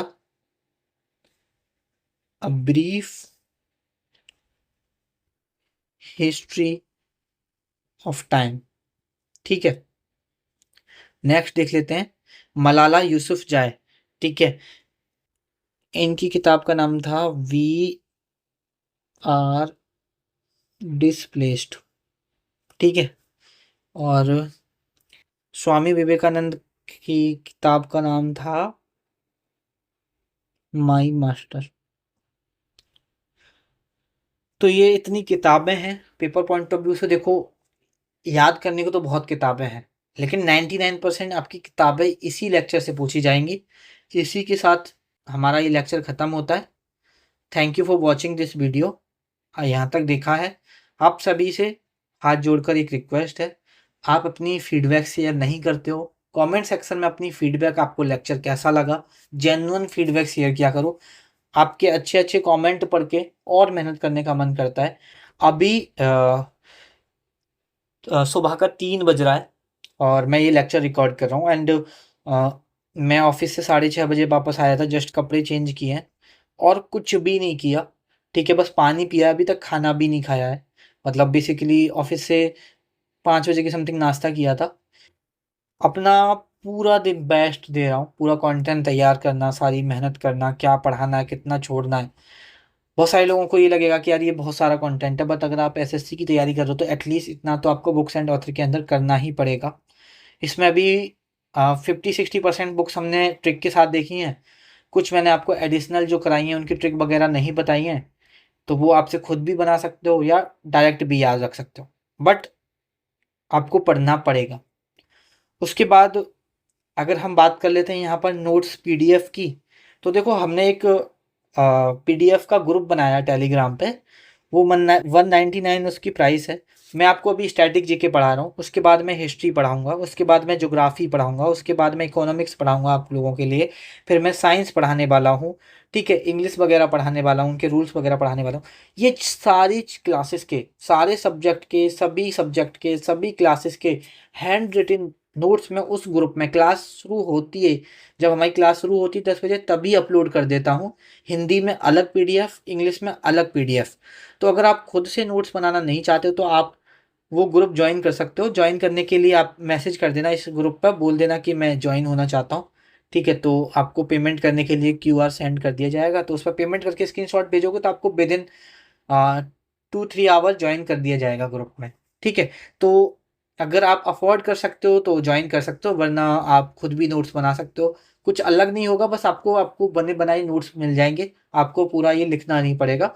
अगर 1.5 घंटे का लेक्चर है तो अगर आप खुद से नोट्स बनाते हो तो 3-4 घंटे जाते हैं, बट अगर आपको नोट्स मिल जाएंगे तो आप लेक्चर को 1.5x या 1.2x पे देख के थोड़ा टाइम सेव कर सकते हो। बट वही है कि अगर 199 अफोर्ड कर सकते हो आप, भाई बहुत लोएस्ट रखा है। एक लेक्चर की पीडीएफ आपको 1 रुपये से भी कम में पड़ेगी, तो इससे ज़्यादा और क्या कर सकता हूँ भाई, इससे ज़्यादा और क्या कम कर सकता हूँ।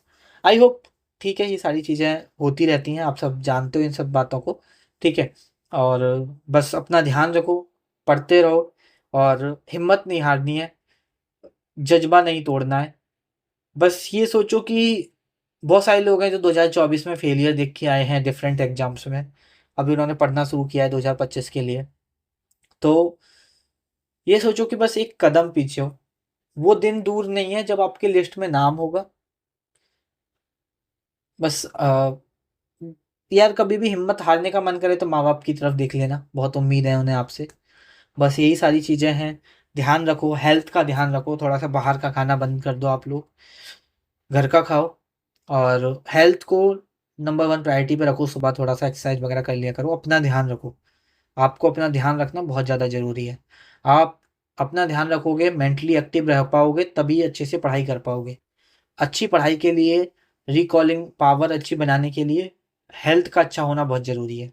ठीक है, ध्यान रखिए। Bye bye, take care.